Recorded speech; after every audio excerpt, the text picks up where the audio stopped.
Coco lives in a world of magic and fantastical creatures, where witches are the only people who could use magic, or so they wanted everyone to think. In a world brimming with magic, a young girl named Coco lived with her mother who worked as a fabric dealer. Ever since her birth, she had always been fascinated by the magic in the world, and believed that witches are the coolest people in the world. All she ever wanted to be able to perform magic herself.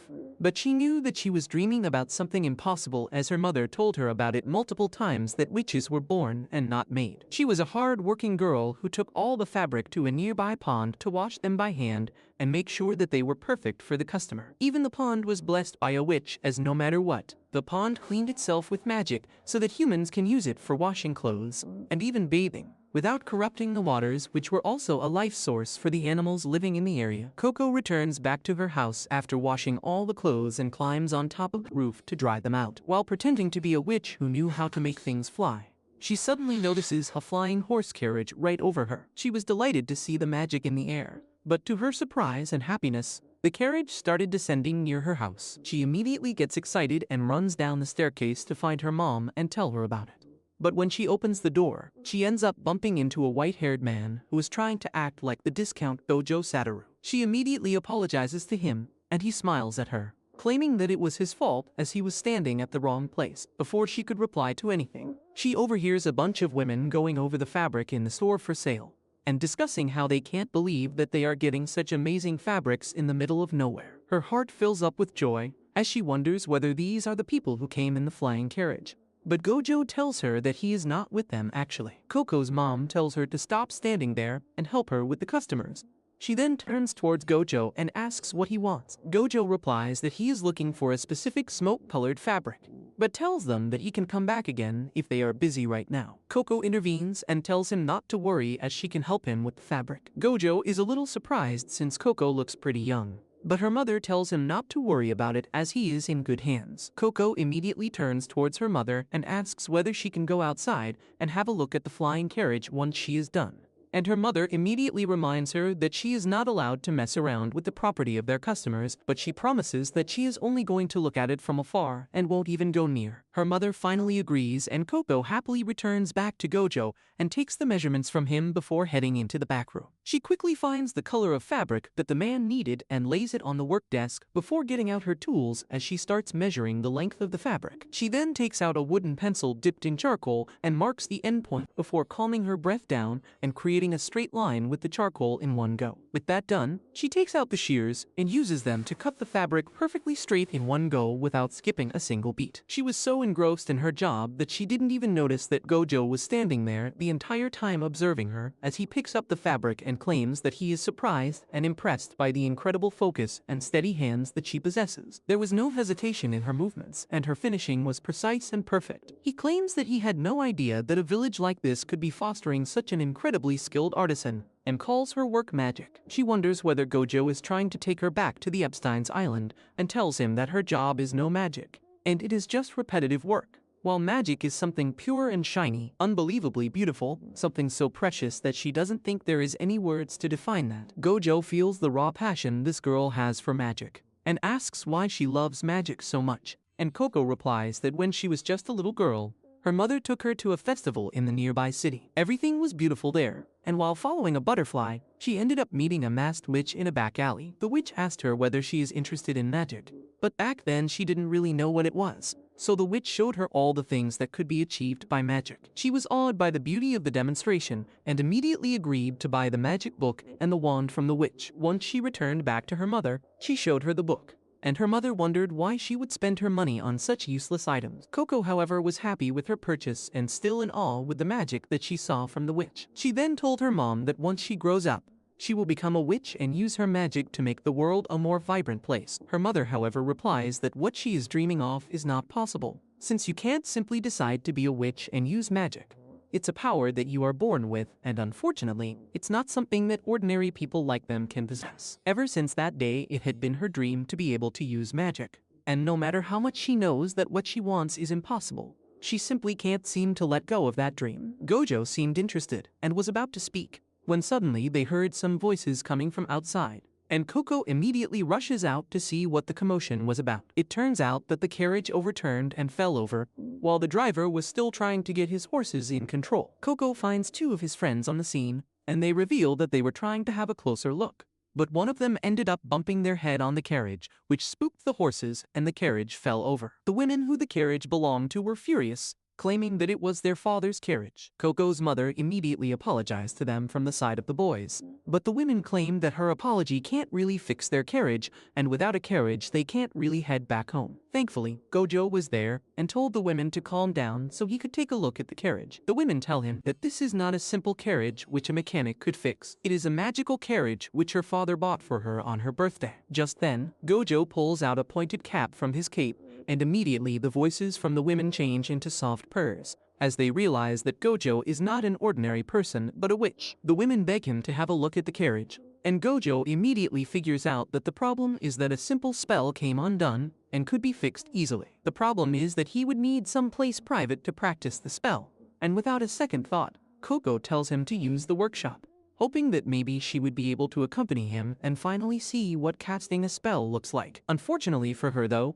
her plans come undone when Gojo tells her to stand guard outside the workshop as no one is allowed to come in. She wonders how magic is always around them, but no one has ever seen a witch perform magic, as the witches keep it as a proper secret which couldn't be known by mere humans. While she was brooding outside the cabin, she hears the sound of the boys once again, who climb on top of the roof in the hopes of peeking inside. But instead of stopping them, Coco ends up joining them, only to find out that the witch had already barred all the windows, so there is no way anyone could see inside. The boys get bored and climb down, but Coco had other ideas. She manages to get into the upper floor and grabs her magic book that she bought when she was young, and realizes that she can actually see inside. At first she tries to follow the instructions, but her curiosity gets the better of her, and she peeks in only to be shocked to see that Gojo wasn't chanting any spells. In fact, he was using his pen to draw something on the wheel of the carriage. That's when she realizes that witches don't cast spells. They draw them into existence. Once Gojo was done, he starts moving outside to call Coco in, forcing Coco to make a run for it. By the time Gojo opens the front door to call Coco in,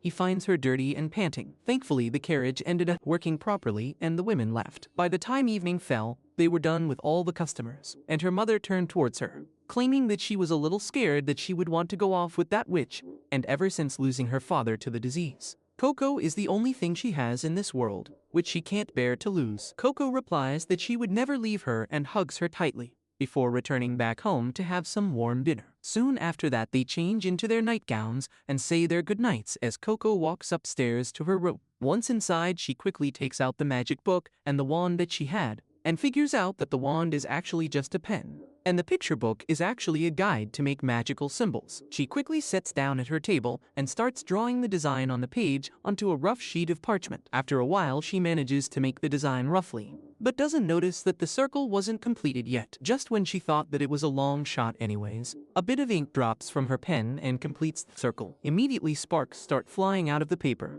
completely awing her, and she starts bouncing up and down with joy, realizing that she just performed real-life magic. That was the start though, as she immediately starts trying all the different sorts of magical symbols from the book, and even manages to start a fire on her paper. After several tries, she starts getting the hang of it, and realizes that the bigger the drawing, the more powerful the spell is, and the neater drawings produce spells that last much longer. But being able to draw big and neat is pretty difficult. She comes up with a plan to trace the drawings, as that is much easier to do compared to copying it. So she turns a new page and starts tracing the new pattern. Suddenly, unbeknownst to her, darkness starts spreading behind her, and just as she completes her spell, someone grabs her from behind and jumps out the window. It turns out to be Gojo, who looks terrified and asks which spell did she just use. Coco is scared and replies that she has no idea, while Gojo continues flying in the air. Suddenly, he hears Coco's mom woken up by the ruckus and notices the entire house is turning into an icy crystal. Gojo realizes horrified that Coco just tapped into forbidden magic,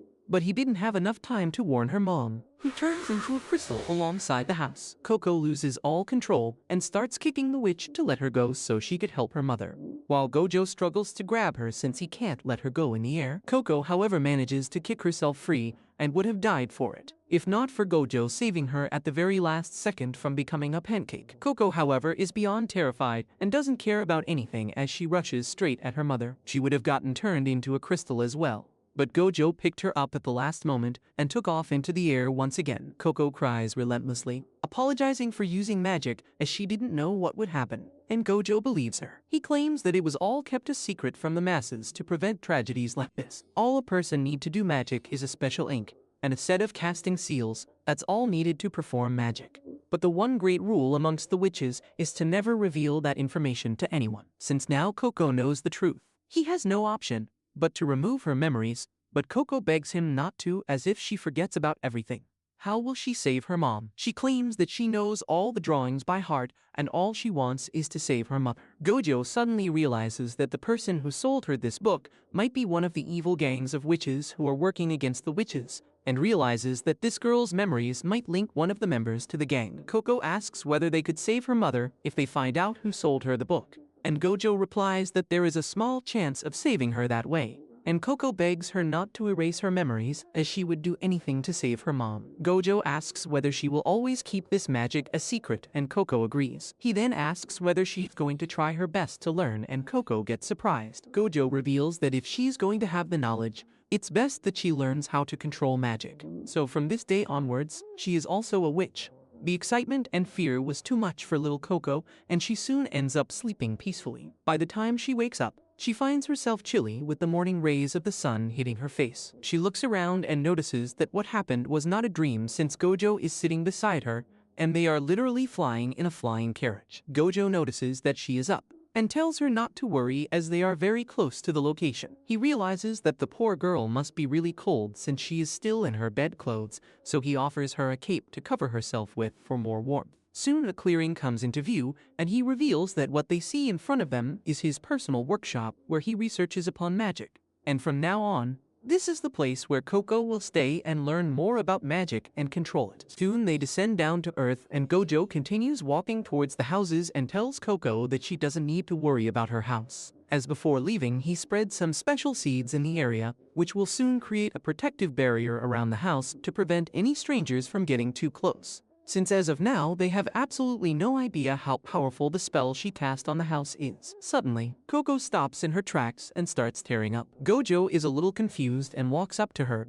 asking whether she is hurt, but Coco replies that she promised her mom that she would never leave her yesterday, and not even a day has passed, and she has already left her behind. Gojo comforts her and tells her not to worry, promising that they will soon figure out what happened to her mom and get her out of the spell safely. But for now, she needs to wipe off her tears as this is going to be her home for now, till she learns how to handle magic properly. He immediately uses magic to create a water ball and puts it in a device before handing it over to Coco. She is still confused, but Gojo doesn't realize that and tells her to wash her eyes while he gets her some change of clothes. While she was still standing wondering how the hell she is supposed to use this water, a voice comes from behind, and she turns around to find another girl roughly her age with pink hair smiling at her, as she claims that as far as spells go, the one used in that water is pretty simple. She comes down and grabs the device out of her hand, claiming that this magic concentrates all the moisture around in the air and converts it into a ball of water, and if they want to use it, all they need to do is tilt it a little and the water will come rushing out. Coco is amazed by it and thanks the girl for teaching her how to use the device. Before she could wait for a reply, another girl emerges with blue hair, who greets Coco very casually before she continues on her path. Coco notices that the blue-haired girl is holding a bunch of pens and some ink, and realizes that these girls might be witches as well. She asks them about it, and the pink-haired girl replies that they are apprentices right now, and asks whether she herself is not an apprentice. Coco replies with a smile that it might be a little early calling herself a student of Gojo, since she knows absolutely nothing about magic, and it was only a couple of hours ago that she drew her first ever spell. The moment she reveals that, the atmosphere in the room shifts as the girls look at her with fear in their eyes. The pink girl asks whether she is the one whose rumors they have been hearing since the morning, but Coco has no idea what they are talking about. The pink-haired girl tells her that there has been a rumor that an outside, who was a commoner, made use of forbidden magic, but her memories were not erased, and she was taken in as a student.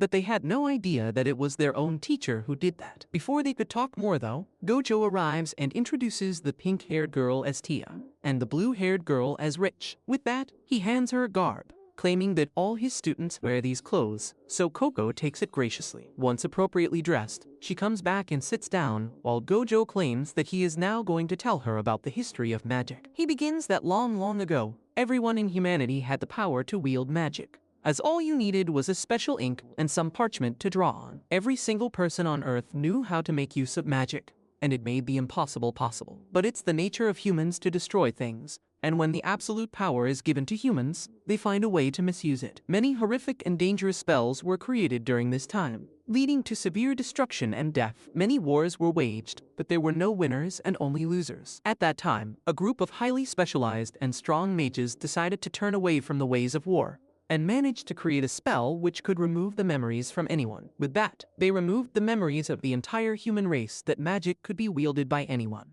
And only the disciples of those first mages were allowed the information to use magic. The rest of the world from then on believed that magic could only be wielded by a select few special individuals who were born witches. If the truth came out again, the world would again fall into chaos and destruction, just like it did in the times of old. That's the reason why this secret is so well guarded, and why the story of her using forbidden magic has traveled so far so quickly. Coco looks down with guilt in her eyes, and then asks Gojo, what exactly is a forbidden spell? With a look of sadness, Gojo replies that forbidden magic contains the spell from the days of war and destruction that were forbidden to be used at the day the pact was made between the mages.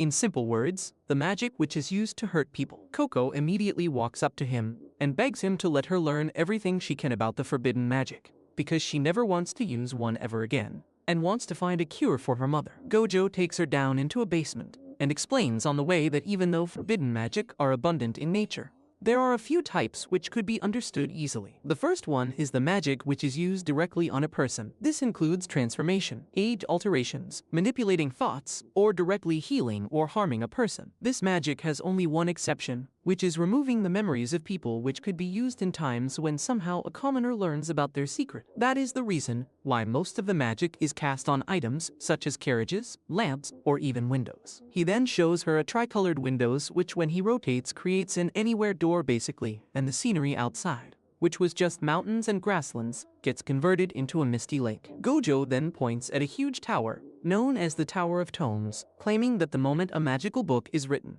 a copy immediately is created inside of it, so that no knowledge could be ever lost. Coco immediately tells Gojo to take her to the tower, as she will find the copy of her picture book non-stop. But Gojo tells her not to be so eager, and soon enough, a rumble is heard as a giant snake emerges from the lake and splashes water in through the window, knocking them down. Gojo turns back the window to return to their normal place, and explains that in order to reach the tower, they would have to go through the librarian's trial first. He explains that the Tower of Tome is guarded by 4 librarians, and in order to reach the tower, she will have to pass through all of their trials, which means that she will have to become an excellent witch before she could think of doing anything else. He realizes that he might have been too hard on the very first day, so he turns the scenery once again to a meadow of white flowers, claiming that the magic which is not forbidden is the one which brings everyone joy, so they should start there and then slowly move ahead. With that, he brings her down to her room and claims that she will be sharing a room with her roommate, whose name is Agate, which is a very risky name in my opinion. He claims that they will share one workshop and their bedrooms are still separate. With that, he gives her time to settle down while he returns to tend to some other businesses. Coco looks around the workshop eagerly, thinking about how she always dreamt about where witches work, and now she is seeing it in person. But before she could touch anything, a voice calls from above, and she looks up to find a short-haired girl hovering above. Coco gets out of the way, and the girl lands down, claiming that she is Agate and will be her roommate from now on. Coco warmly greets her, but Agate seems very cold. She coldly asks whether she is the famous outside they all have been hearing about, and Coco looks down at her feet sad. Agate then very coldly claims that she must feel bad at the fact that because of her mistakes, her mother would never be flesh and blood again. Coco immediately tries to defend herself and claims that she is here to fix that, and she will work hard as an apprentice to become a good witch. Agate, however, seems hell-bent on starting a fight, as she seems to be jealous at the fact that everyone has to work so hard, study so much, give exams till their hands are stained in ink, but even then only a few ever get the chance to be an apprentice. But a commoner who has never done anything just became an apprentice after using forbidden magic. Before things could get heated though, Tia and Rich enter the room to call the others down for dinner. That night they have a simple meal of bread and vegetable soup, and the next day, her journey starts. Gojo comes to her room to teach her and hands over a bunch of tools which would get her started with her journey as an apprentice. He first teaches her about all the different elements of magic, which are the same as any other magical world. Water, wind, fire, and light. They are drawn as a specific symbol inside a seal, and then a circle is drawn around them. The moment the circle is drawn, the spell is activated. With all the new information causing an overload in Coco's brain, Gojo tells her to take it easy and try using all she has learned. Coco eagerly settles down on her desk and starts scribbling some symbols on the paper, but soon crumples it all up, but not before Gojo yanks it away, while she tells him not to look at it as it looks ugly. Gojo checks it out and claims that it is normal for the first few symbols to look misshapen as she has just started learning, and tells her not to worry about it. He does note that the circle of the seal is not connected yet. That's the reason why her spell never activated. Once she completes the circle though, the direction of her magic turns out to be wrong, and a stream of water hits Agate directly, who was also studying. Her entire parchment gets ruined, which scares Coco, who immediately starts apologizing. Agate calmly walks up to her and points out that because one of her lines is longer than the other, that's why the water gushed in a certain direction. Gojo is happy with her attention to detail and reveals that he is going to the Great Hall of Mages for a couple of days. Until then, he tells Agate to help Coco learn about magic as much as she can. The moment Gojo was gone, Agate turns towards Coco and tells her that the cushy little lessons are over, and now she will take her true test and teach her. Coco was a little shocked, but decides not to say anything. And the very next morning, Agate takes Coco near the magic window and tells her to get ready to take her first test. Coco is extremely nervous as she has never done anything like this before, and wants to wait for Gojo to return back before they do anything like this. But Agate tells her that she passed this test when she was just 10. So it's a rite of passage that everyone needs to go through if they want to become an apprentice. She explains that the first test is going to be the consent of the crown, in which she is only allowed to carry 3 devices with her alongside her magical components. She has to then travel through the area and reach the peak of the data ranges on her own power, where she has to find and pick the diadem herb which is found there. Agate hands her a guidance orb, which will point her to the right direction, and also gives her the water magic device to carry water with her. Agate claims that even though she is allowed 3 items, she can only use 2 right now because of her low level, so that's what she should try with. Coco nods and puts everything in her backpack, while Agate turns the magical window to the location where Coco will have to start her journey. But before leaving, Coco asks whether she can have those magical pair of shoes as her third contraption. She claims that she saw Gojo use it when he saved her life, and she saw Agate use it too the other evening, and wonders whether she can borrow it for the test. Agate lets out a sight and takes out her shoes before pushing them in Coco's hand, and then pushes her out of the window so that she can start the test quickly. Once Coco was out in the jungle, Agate calls out to her and tells her that she should try her very best, as everyone is only allowed to give this test once, and if they fail, they will never be allowed to become an apprentice ever again. With that, Agate disappears, leaving Coco completely on her own in the middle of nowhere. Coco gets back up, but suddenly feels terrified of everything in this new area. She talks to herself and manages to calm herself down, after which she takes out the guidance orb and realizes that she has absolutely no idea how this orb works. Suddenly, the thing inside the orb starts levitating when pointing in a certain direction, while it stays still if pointed in a different direction. Seeing this, Coco decides to follow one of the paths where the orb is showing some movement, thinking that a little mountain climbing is nothing to worry about, but ends up falling face first right at the very start. She gets herself back up and starts moving with her willpower, thinking that if Agate managed to pass the exam when she was just 10, she should be able to deal with the exam as well. The way is not easy though, with spider webs everywhere and vines of trees outstretched beneath her feet, ready to trip her over. After a while, she finally manages to get out of the jungle and comes out into an opening of grassland with some ponds in the middle. The thing that takes her breath away, though, is the sight of flying land masses above her. The orb points up, and she realized that this is probably the data range, and she was completely mistaken, thinking that they would be a mountain range that she will have to climb in order to reach the summit. She sits down on one of the rocks, disheartened, as she never thought that she would have to climb over floating landmasses, and wonders whether this is where her journey ends. Suddenly, she notices a weird-looking bird flying in the sky, and remembers the shoes that she borrowed from Agate, and immediately her mood gets uplifted as she quickly jumps back on her feet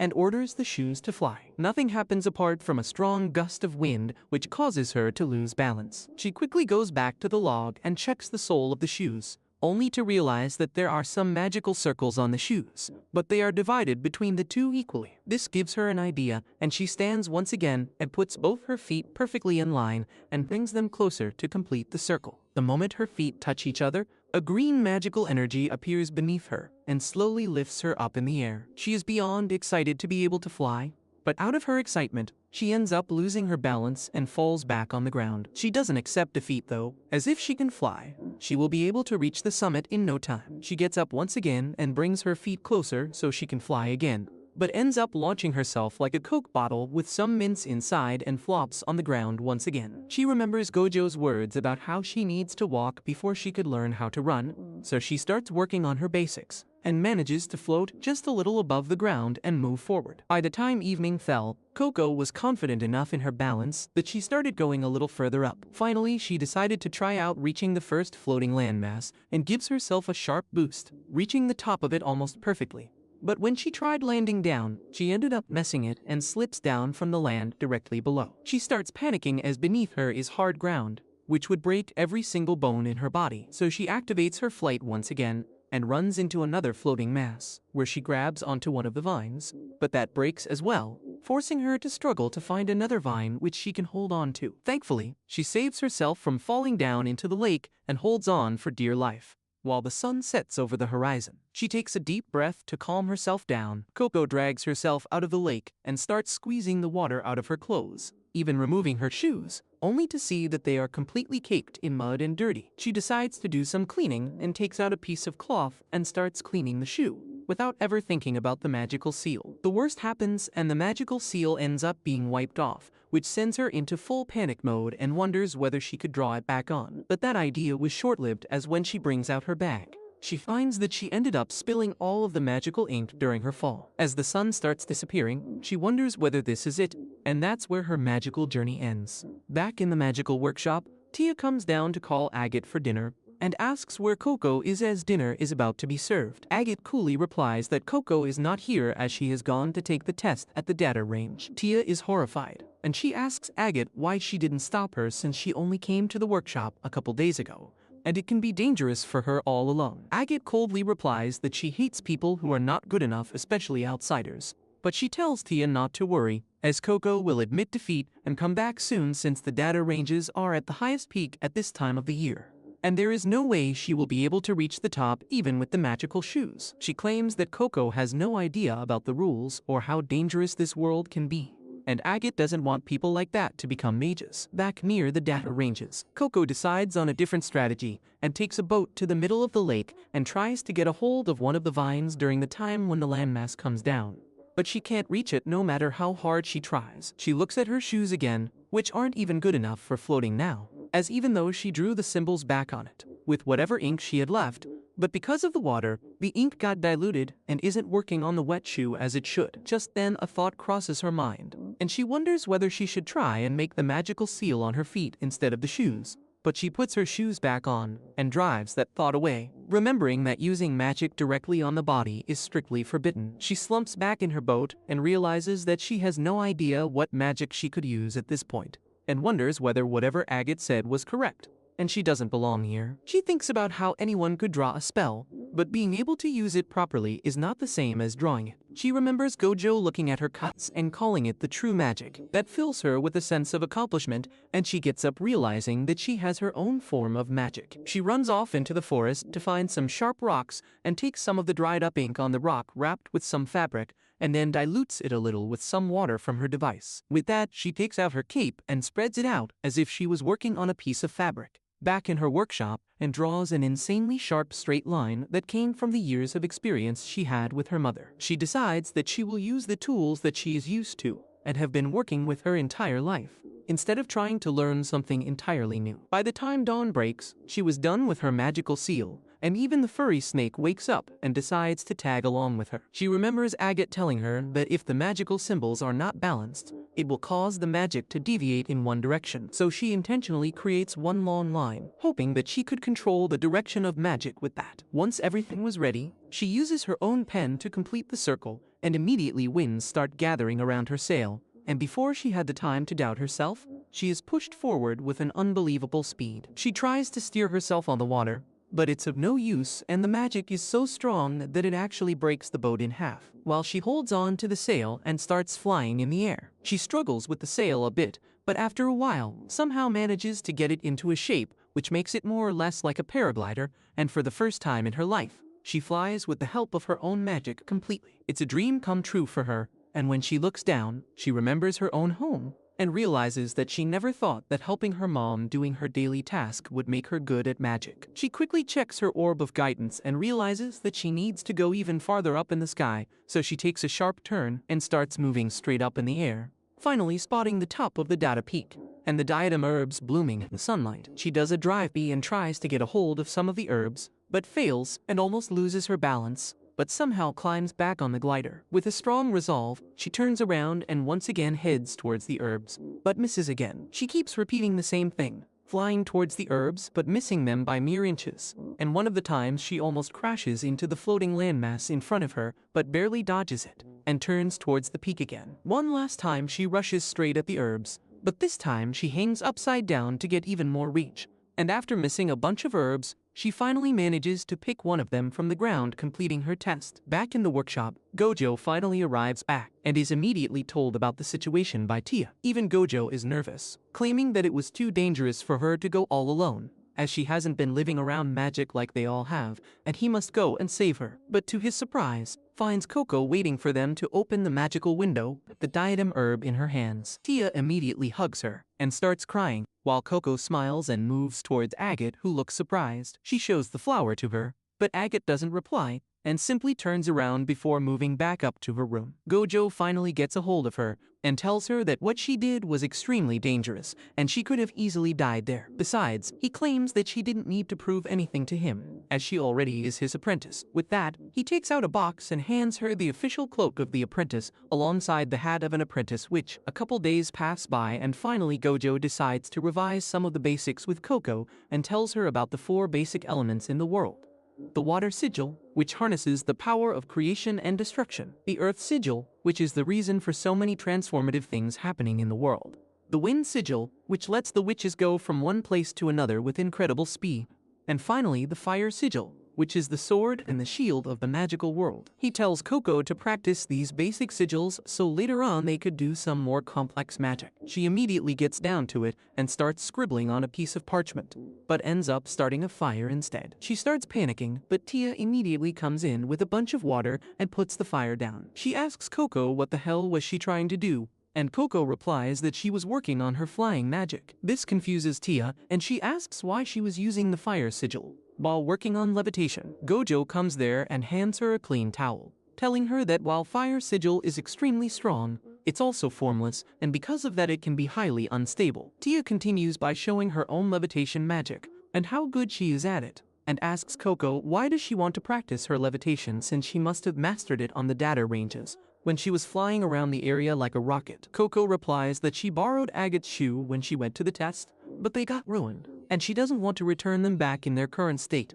so she wants to redraw the magical seal. But the problem is that no matter how hard she tries, she isn't able to create a straight line at one position. Gojo thinks about it and grabs her pen, claiming that maybe it's the fault of the pen and not her. He claims that he picked the pen at a random that he found laying around. But maybe it's time now to let Coco choose her own pen, which fits her the best. Tia gets excited and flies down towards Coco, claiming that their next stop is going to be the magic stationery shop. Coco doesn't really know what she is talking about, but Gojo explains that the magic stationery shop carries all sorts of magical items used in day-to-day lives of the witches, so they can get the pens and inks from those places alongside any other supplies that they might need. Coco gets incredibly excited at the proposition and can't wait to leave. They all get dressed up and leave for the shop. Gojo carries both Coco and Agate on his shoulders, while Tia and Rich fly on their own with the help of their shoes. After flying for a while, they finally spot an island town, and Gojo claims that this town is the closest witches' town to their workshop, so they buy all their stuff from here. Once they land down into the town, Coco is beyond overwhelmed as she sees witches and mages walking around the town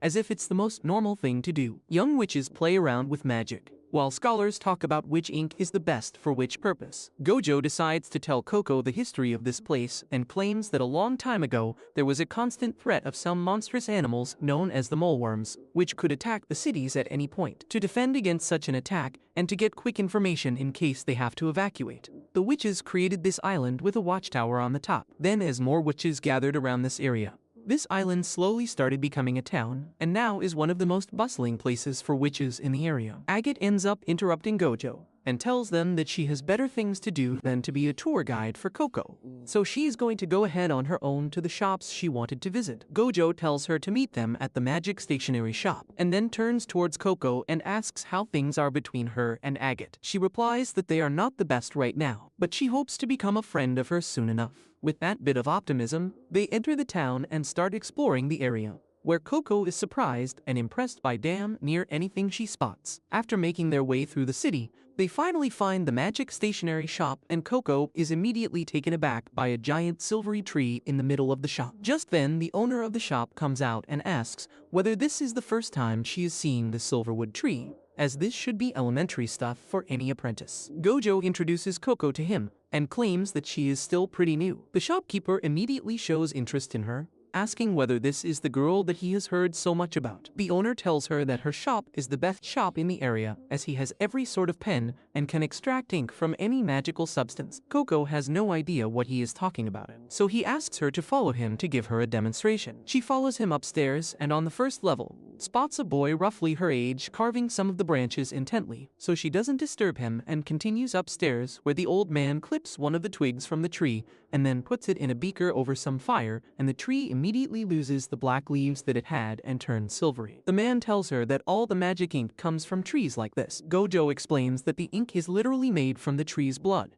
which is why these trees are very important for the witches. The owner tells her that according to the legend, a silverwood tree once fell in love with a woman and offered her its bark as pens and its blood as the ink, and that's where magic came from. He then puts some of the ink into a vial and hands it to Coco, telling her that he has no doubt that she will find the pen that she wants today. She happily comes down the stairs with the two young apprentices as they discuss what kind of pen would be good for her, when Coco's heart stops as she spots the same witch who sold her the book with the forbidden magic staring at her from outside the shop. She immediately rushes out to confront her, but the witch is too fast and takes off immediately. Tia and Rich are both confused, but immediately run after Coco as she might get lost in the city. Coco continues chasing after the witch and even stumbles into Agate, but doesn't stop and continues running. Rich and Tia also catch up to Agate and drag her with them, claiming that there is something wrong. At that moment, Coco can think of nothing else but finding the witch so that she can learn how to turn her mother back to normal.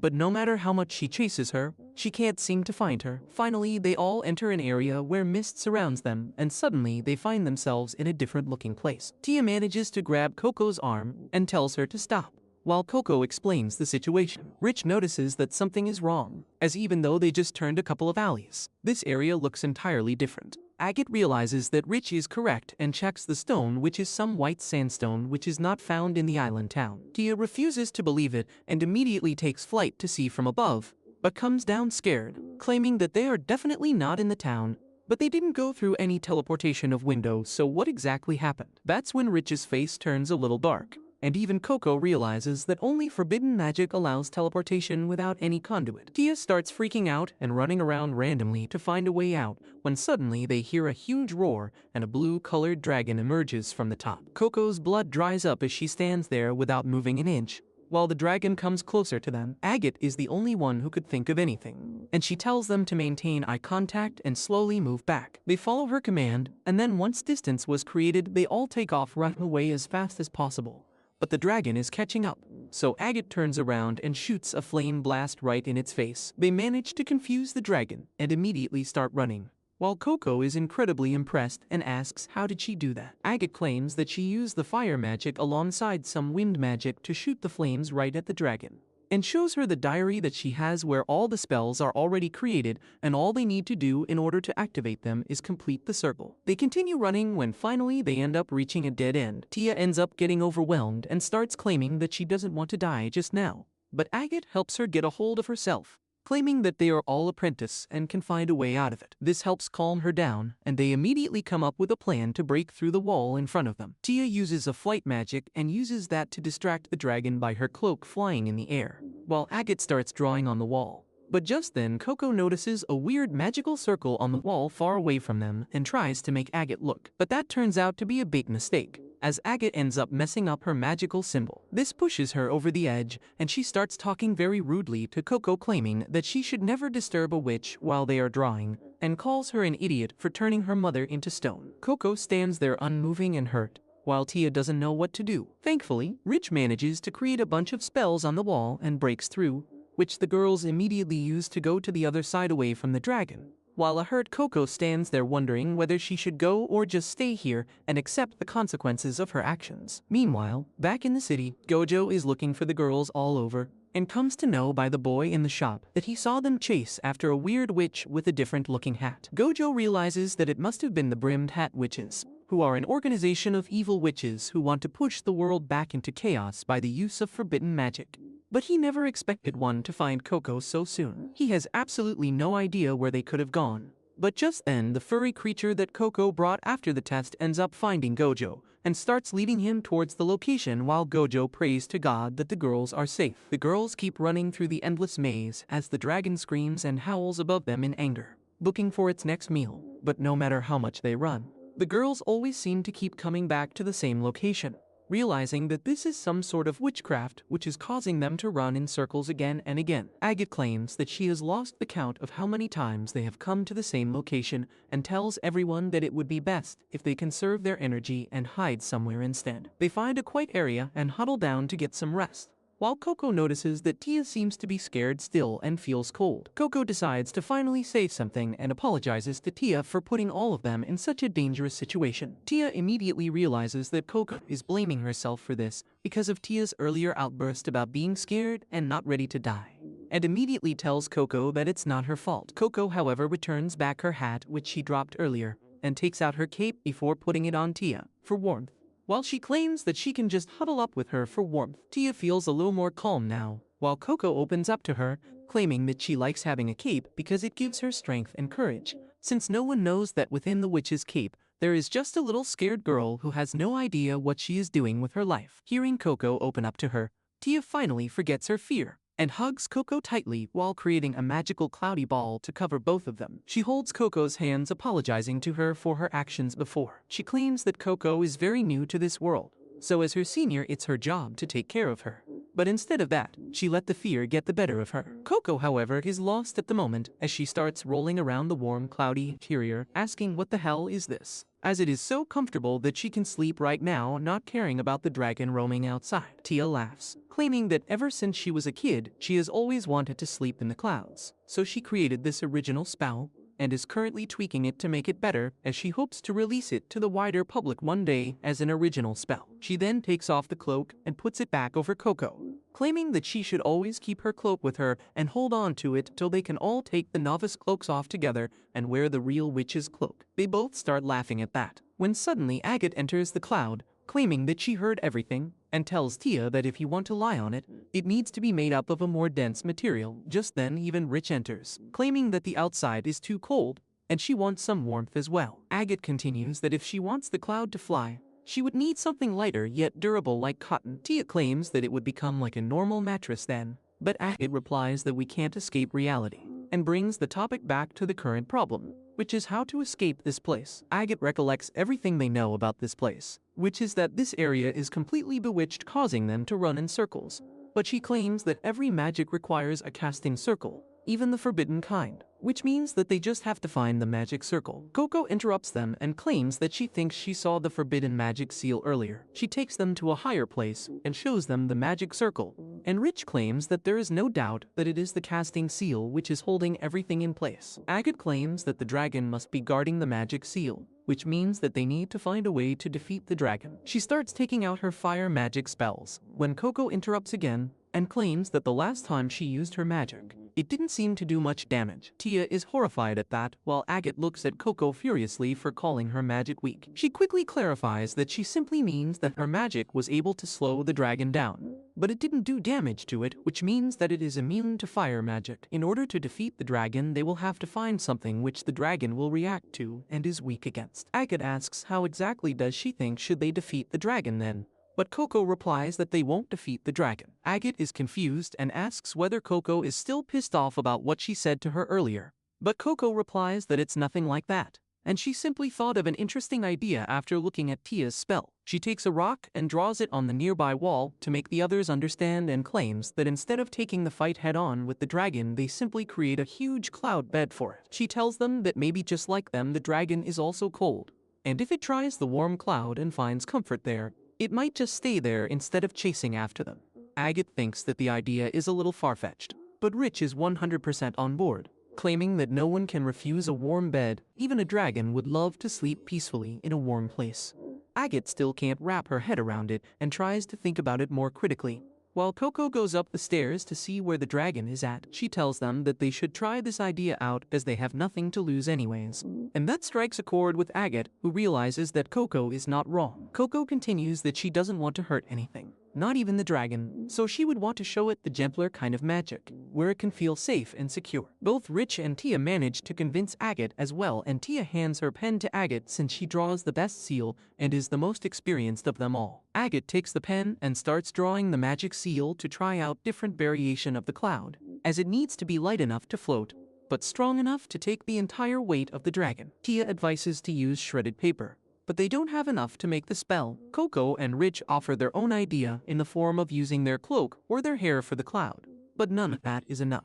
Just then Agate thinks about only if they had sand around them, they could have tried it out, and remembers that with the wall breaker spell, they can actually create very fine sandy particles. Agate claims that they should make multiple smaller magic seals for that, as it would create a finer sand. And since small seals are Rich's specialty, she gets to work drawing the seals at an incredible speed. Agate then turns to Tia and tells her to create a spell to pack the sand tightly together, while she would work on how to create a spell which would envelop everything to create a warm sanctuary. Coco immediately asks whether there's anything she could do to help, but Agate tells her to simply wait and watch, as there is nothing she could accomplish with her current skill set. They all get to work, and Coco notices that Agate has discarded a bunch of magical seals that were not to her standards. She picks one of them up and checks it out, only to be surprised by how perfect the circles are. She sneaks closer to Agate to get a better look at how she does it, and realizes that she practices drawing the circle in the air a couple of times before actually drawing them on paper. She realizes that both Rich and Tia are also doing the same,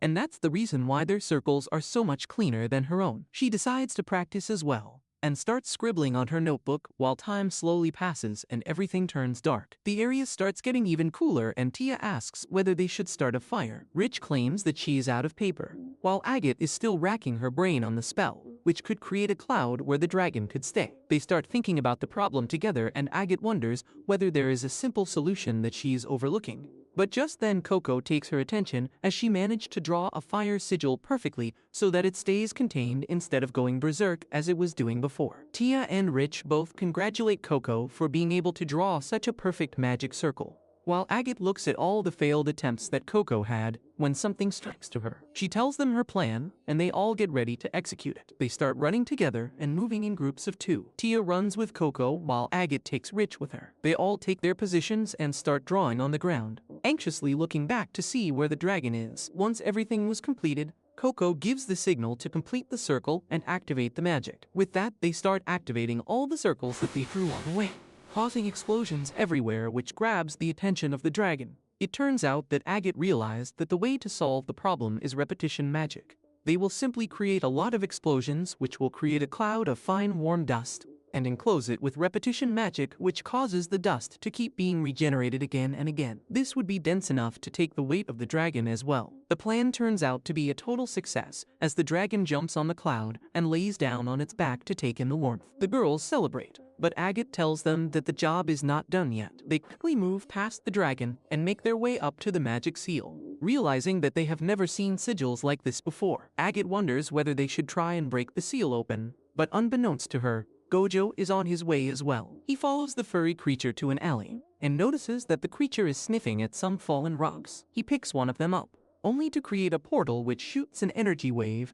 which would have killed the shopkeeper's apprentice. But Gojo grabs him and moves out of the way. That ends up causing a rift in the spell, which starts falling apart, and the noise and disturbance wakes up the dragon again. The spell starts disintegrating, and the stairs beneath Agate end up breaking, causing her to fall in an endless abyss. And since she doesn't have her flying shoes anymore, she thinks that this is the end for her. Thankfully, Gojo comes at the last moment and saves her from becoming dragon food. The dragon comes at them again, but Gojo manages to dodge it and races up into the air through the clouds, and then uses his own magic to create a huge golden watery dragon, which dwarfs the actual dragon as it gets swept up in its jaws. And the water breaks against the floor, ending the dragon's life. Tia and Rich both appear near him, crying and thanking the god that he came, when he notices that Coco is not with them. It turns out that the evil witch got a hold of Coco, who goes unconscious, while the witch tells her that she is getting Coco ready for her duty, and promises to teach her things that Gojo never could. With that, she disappears, and the next time Coco opens her eyes, she finds herself in the alleyway of the island town surrounded by Gojo and the others. Gojo claims that they found her on the staircase unconscious, and suddenly wonders whether the evil witch did anything to her memories, but Coco claims that she's okay, just a little shaken up. She finally lets go of her emotions and starts crying, apologizing for putting everyone in danger. But Gojo puts her hat back on, claiming that from what he heard, they showed incredible skill and determination to survive in there and should be proud of it. With that, he collects all his apprentices and starts leaving. But before that, he tells the shopkeeper to have a look at the ink used to cast the forbidden magic spell, and tells him to keep it off the books. The shopkeeper laughs, claiming that if forbidden magic is concerned, he will have to report it in. But a single look from Gojo stops his words in his mouth, as he agrees to keep it off the books, while Gojo takes the girls and heads back to the workshop, not knowing what the evil witch wants from Coco. Some time passes by since the last incident, and the girls have returned to their normal lives of practicing their magic at the workshop. And just like every other day, Agate is getting annoyed by all the sounds that Coco is making as she is struggling to make her sigils properly. The sounds keep interrupting Agate and ruining her concentration, but instead of shouting at Coco to shut the hell up, she decides to be the bigger person and simply moves outside the workshop to work in peace. Coco wonders whether she was the reason why Agate moved outside, while Agate closes her eyes and with one swift motion creates a magic circle which activates a light magic beam which rushes into the sky. Agate seems to be pleased by herself, but knows that the beam is pretty weak right now. She notices a four-winged bird fly near the magic beam, when suddenly the beam disappears as the magic runs out. Back in the workshop, Coco tries to concentrate, but fails at making a proper magic circle once again. Lying down with frustration and defeat, she picks up her stone with the ink on it, which feels natural to her, but it can only be used to draw big sigils on a huge canvas. Since most of the times they use a small diary, they must use a pen to draw in it. And that day, before she could choose her own pen, she ended up getting distracted by that evil witch that caused everyone to get into trouble. She thinks about how she wasn't able to cast a single spell that day, but remembers that Gojo told her that even ideas mean a lot and are the core of magic, so she did a great job. She decides that there is no use making herself sad over something that is already in the past. She gets back up once again, trying to hype herself up as repetition is the only way she could master using the pen. But she can't fool herself that easily. Deep in her heart, she feels like she could never be as good as the rest of the girls, and starts feeling sleepy because of all the stress, which is very relatable. Just then, Gojo appears behind her and tells her kindly that if she sleeps here out in the open, she will definitely catch a cold. Coco immediately sits back up, claiming that she wasn't sleeping. She was just blinking really slowly. Gojo laughs at her and tells her to follow him into the kitchen. Coco happily goes after him and smells the incredible smell of food coming from the stove as usual. Gojo reaches for the upper shelf and grabs the pot from it, before opening it up to reveal an amazing-looking stew inside. She offers Coco a bite, and she happily accepts, taking a bite and immediately getting lost in the amazing flavors of the dish. Gojo smiles at her and then tells her that actually the stew that she is eating is technically 2 years old. Her smile freezes, and she stops chewing, wondering whether this weird magic guy is trying to poison her or something. But Gojo from Temu tells him not to worry, as the pot recooks the entire dish every single time because of a magic enchantment that he performed on the lid. He claims that he has to continuously redraw the magic circle to make sure that it works properly. Otherwise, the circle will just disappear. Gojo then brings out some yams and lays them out on the table. Coco smiles at him, claiming that she really likes it, and Gojo tells her to bake one for him. Coco looks at him confused But Gojo tells him that she already knows how to create a fire now with her magic, so it shouldn't be very difficult. With that, Gojo starts prepping some ingredients, while Coco very carefully draws the fire sigil and creates a small controlled fire, which makes her really happy. With that, she grabs the yam and tries to put it on top of the fire to roast it, but the yam simply falls through it and extinguishes the fire. Gojo turns around and tells her to add the sign of levitation as well so that the yam floats in the air while it gets roasted. Coco tries again, but this time she ends up drawing a bigger circle which completely burns the yam. Gojo smiles at her and tells her to keep trying. Coco nods and keeps at it, drawing one magic symbol after another, discarding the ones that don't work, when finally she gets it drawn perfectly, and the yam stays inside the fire, slowly getting roasted. She picks it out of the flames with some tongs and hands it over to Gojo, who congratulates her success and opens the yam up only to see that it's been perfectly cooked on the inside too. He then asks Coco whether she still feels sleepy, and she realizes that she doesn't. Gojo tells her that water magic was the first thing that he ever mastered, and that was because he was deathly scared of water and being wet. He used to excuse himself out of any washing duties, but he soon started integrating the water magic in her daily life, and soon learned that the magic that you can use on a day-to-day basis is the best teacher. Coco wonders how she could integrate magic into her life, and Gojo replies that she can try to learn how to cook, as that oftentimes uses multiple different kinds of magic, and is fun as well. Just then, Tia and Rich both come down smelling the scent of the baked yam, and Tia immediately claims that she will grill the cheese. But Gojo tells her that he wants Coco to do that this time. They all get to work, preparing an amazing spread for some supper, and Coco actually manages to melt some cheese using her fire magic by drawing a really small magic circle. Finally, the burgers are created, and Coco suggests that they should eat it outside. Gojo thinks about it, and the idea of a picnic is actually pretty enticing, so he goes off to prepare the rest of the things. While Agate also arrives, Coco asks Agate whether she wants to come with them on a picnic, but Agate obviously has to act tough, so she tells them to go ahead as she will eat while she is practicing her spells. And anyways, it's raining outside. The girls seem pretty down, as the weather was pretty good just a couple moments ago. But Gojo comes from behind and asks why the long faces. He simply walks outside with a spell on himself, and everything around him turns sunny and bright. The girls are beyond impressed seeing what he can do as they all start walking with him for their little picnic. While it rains everywhere else, they walk beneath a stone bridge and set up a lantern before sitting down to eat. They have an amazing time eating all the delicious food they brought, and soon enough even the rain clouds start disappearing. A rainbow appears in the sky, which fills Coco's little heart with joy, and she jumps down on the ground telling Gojo and the others that she is going to get Agate, as well as she wants her to see the beautiful rainbow with them. She runs through the field and reaches back to the workshop. But just as she was about to knock, the door opens, and a tall witch with a dumb-looking goatee emerges from the house asking Coco who the hell she is. As he has never seen her before, he wonders whether she is a messenger of some sort, when Gojo comes running after her, claiming that they should get back in as a storm is coming. Coco immediately hides behind Gojo and shouts at the man that she is Gojo's apprentice. The goatee man is annoyed and asks Gojo, what is this girl talking about, and how can he take an apprentice while he was gone? Gojo replies that it was a little sudden, and the circumstances were very different, since this girl was the victim of forbidden magic. The moment the goatee man hears about forbidden magic, his demeanor becomes even colder as he immediately grabs Coco by the arm and starts dragging her out, claiming that he would have nothing to do with the brimmed hat evil witches, and that he is going to turn Coco into the Knights of the Witches, as they will deal with her. Coco tries to stop, but the witch is too strong. But just then the rain falling around them stops, and the water rushes to create a wall in front of them.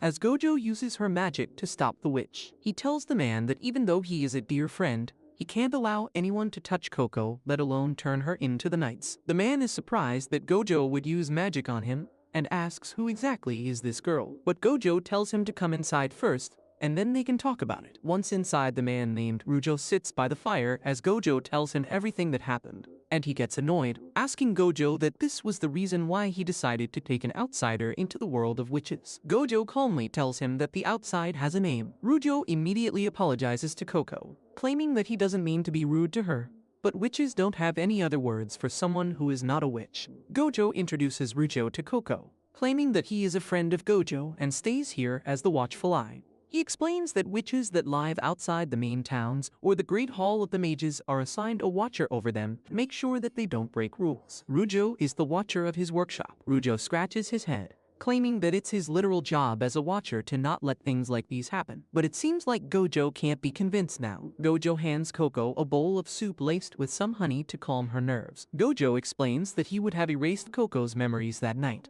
but then they would have also lost the memory of that magic book that could lead them to the brimmed hats. Rujo angrily tells him that it's not their job to go after the evil magic users, and that's something that the knights take care of. Coco looks confused, so Gojo tells her that Knights of the Witches are basically people who are responsible for removing memories from any outsiders, going after the evil witches and making sure that order is maintained. Gojo claims that it's his fault that Coco learned the secret of magic, so if the Knights were to erase the memories of Coco, they would have to erase his memories too, as he is the reason why she learned anything. Rujo knows that he can't let that happen, so he tells him that he is letting it pass for now.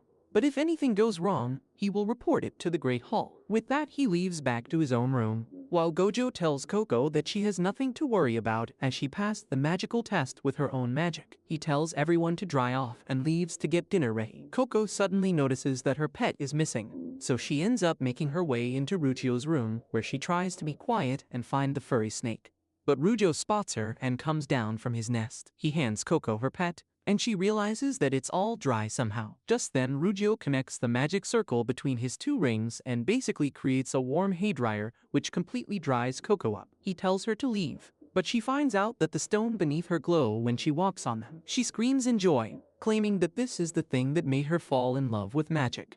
Rujo tells her that this is his masterpiece and shows her how it works. But Coco is busy rolling around on the floor in joy, claiming that it is a very core memory of hers, and thanks him from the bottom of her heart. Rujo starts blushing and kicks her out of the room, telling her not to come inside again. The next day is also just as dull as it continues to rain all day, while Agate tries to practice her magic, but keeps getting distracted by the sound of rain pattering on the window. She decides that this is a training of its own as she must learn how to concentrate. So she shuts her eyes and manages to draw a magic circle, which releases the same beam of light. Suddenly, she hears some commotion coming from below, so she hurries down only to find some humans at their door, begging Gojo to help them as one of the bridges collapsed because of the rain and a carriage got stuck. The man cries that his son is in that carriage, so Gojo tells him that he will be there immediately. He tells Agate to keep everyone inside, but Agate herself tells Gojo to take her with him, promising that she would not come in his way and will be of use. Gojo tells her that taking her right now is not something that he wants to do, as she is still young and hasn't even given her second test, which qualifies her to use her magic in front of the common people who will be present in a huge number at the location. He tries to calm Agate down, but she smacks his hands away, claiming that she has been preparing for that exam for years at this point, and she has practiced enough to be able to do any magic that she has learnt in front of the outsiders who are not witches. Gojo is still hesitant, but she speaks up, claiming that as his teacher, he should be eager to get her more experience so that she could get better. Gojo starts wondering how he could calm this little idiot down, but just then, Rujo also arrives from above, having heard everything, and tells Gojo that he will ready some of the healing spells and the anywhere window just in case of any emergencies. He also claims that he will take Agate ahead with him, which shocks Gojo, but Rujo tells him to calm down as these kids would be able to only learn properly from actual experience. Agate quickly runs off to fetch her cloak and hat, and obviously, hearing that Agate is going, both Rich and Tia decide that they are going to accompany Gojo as well. He worries mostly about Agate as he knows that instead of finding joy in the things that she has already accomplished at such a young age, she gets frustrated over the things that she still can't do. He worries that a mindset like that might end up resulting in her trying to run instead of walk, and take a step which puts her in danger just because she wants to get better. A little while passes by as Agate sits on Rujo's horse in the heavy rain. He soon realizes that the ground beneath them is not very stable, and they will have to make sure that they are keeping an eye out on where they are walking. Otherwise, they would end up falling down to their death. Soon they find a cart stuck in the flash flood that was created because of such heavy rainfall. The water is so muddy that nothing else is visible, while some common men stand near the fallen bridge waiting for help to arrive. The moment they see witches arriving to help them, their faces light up, as they start shouting down at the cart that they don't need to worry anymore, as the witches are here to save them. Rujo dismounts alongside Agate and hands her his magic rings that he used on Coco to dry her up, and tells her to make sure that the people standing there are dry, and once she does that she has to be on standby to await further orders. Agate isn't really satisfied with the job that she has been given, as she wanted to use some real magic of her own, instead of using a magical contraption. But Rujo shuts her down, immediately telling her to do as he tells her to do. He realizes that Agate thinks that this job is beneath her, and tells her that this is what Gojo is worried about. He tells her that even the most basic of jobs are very important in the long run, and people who are impatient are bound to make mistakes. He doesn't mince his words at all and tells her that if all she wants to do is show off her magic, then there will be more opportunities for her to do so in the future. But right now, they are dealing with the lives of people, and if she wants to be useful right now, she needs to think carefully what her magic is for. This doesn't go well with Agate, as instead of understanding what he was trying to say, she starts thinking about how she is being treated like an ignorant child again. She works the hardest of any of the apprentices, but if she never gets an opportunity to show what she could do, then what's the point of it all? She makes up her mind that she is going to prove that she is a worthy witch, as that's the only way she could gain the confidence of her teachers. Meanwhile, the adults are busy with actual work. As Rujo jumps down on top of the cart in the rushing waves, all Gojo, who arrived alongside the other apprentices, also jumps down with a magical sword and starts hovering just above the water before slicing the oncoming water in half with his sword. And then he plunges the sword deep in the ground, parting the river as if he was a knockoff Moses, giving Rujo the opportunity to take the people who were stuck inside the cart out. The onlookers are amazed by what the witches can do, while Tia tries her best to tell them to back off, as it's not very safe near the cliff edges. Rujo immediately grabs the first child from the cart and flies back up to safety, telling Gojo to hold on as there is one more child inside. But even Gojo is struggling and thinks about how he doesn't really like water at all even now. Rujo quickly comes back and grabs the second child before flying back up, telling Gojo that he can come back now. So Gojo slices through the water to make some distance and then flies back up to safety as well. They both land down near the others and the kid runs to his parents, thankful to be alive, while the father thanks the witches from the bottom of his heart for saving his kid. Gojo tells him not to worry too much about it, claiming that his apprentices are also here and they will help with the injuries if any. But he turns around to see that all the girls are missing from their spots and are actually surrounding his magical sword that he used to part the flooded river into. He walks up to them and they immediately start asking questions about the sword one after the other. He replies that the sword is named Raincleaver and is an original magic of his own.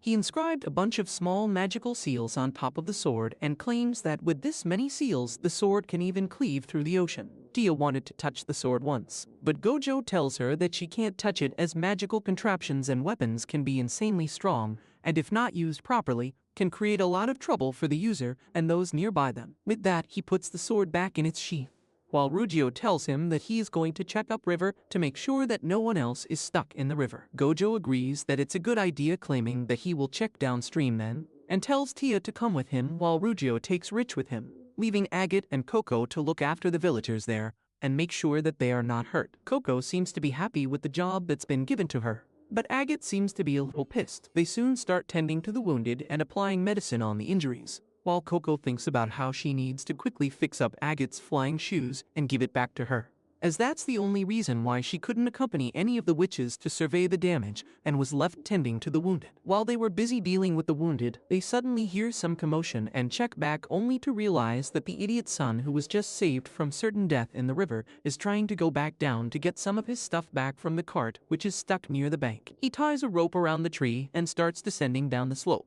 while his father screams at him to return back right now as the edge is not very stable. The son, however, doesn't listen and tells the father not to worry as he continues to go down, while Agate and Coco watch from beside the father, wondering what they could do to help. Suddenly, Coco notices that the tree that the rope has been tied to is giving way, and before she could properly warn the others, the tree collapses alongside a part of the edge, causing a small landslide. When the dust clears, Agate notices that the father is horrified as his son might have been buried beneath the rubble, with no chances of him being saved at this point. Suddenly, she notices the hat of Coco lying in the rubble and looks around, horrified, as she realizes that Coco got caught in the landslide as well and is currently fighting for her life, as she clings on to the boulder near her while the rapids threaten to sweep her away downstream. The boy who caused all this is also there, but he is lying completely unconscious, while his father freaks out. He doesn't know what to do when he finally turns towards Agate and grabs her, asking that she should help him, as she is also a witch and can use her magic to save his son. Instead of worrying about the lives of Coco and the boy,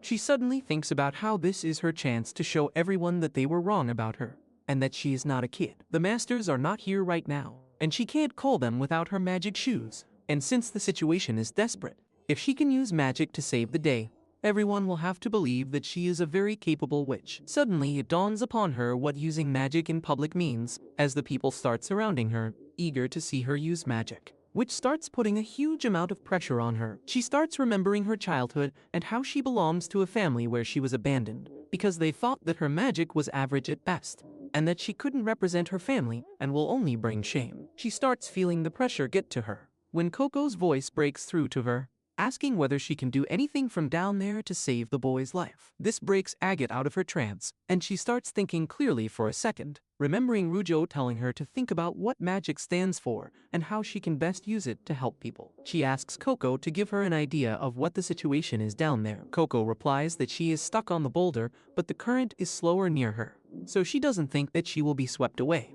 But she can't climb back up either, as the rocks are very slippery. The boy, on the other hand, is not in the best condition since he is unconscious and is pinned under a giant boulder which can't be moved just by human strength alone. Moreover, her entire satchel containing her magic gear is soaking wet, so she can't really use many magic spells. Agate starts thinking about what she can do to regain control of the situation, especially since she can't let the non-witches see her using her magic. Coco somehow manages to pull herself onto the shore and shouts at Agate to throw her Rujo's hairdryer rings. Agate quickly puts it in a bundle and throws it at Coco, who catches it and starts using it like a Dyson appliance, completely drying her satchel up so she could use magic again. Agate realizes one problem though. Coco has never practiced doing magic in front of other people, especially when you have to hide it beneath your cloak and go with sheer memory to draw the correct spell. She wonders whether they risk the others seeing her create the spell, when she suddenly remembers that Coco is not alone. She quickly takes the attention of the onlookers away from Coco and towards her, as she claims to be Gojo's top apprentice and masterfully creates a spell beneath her cloak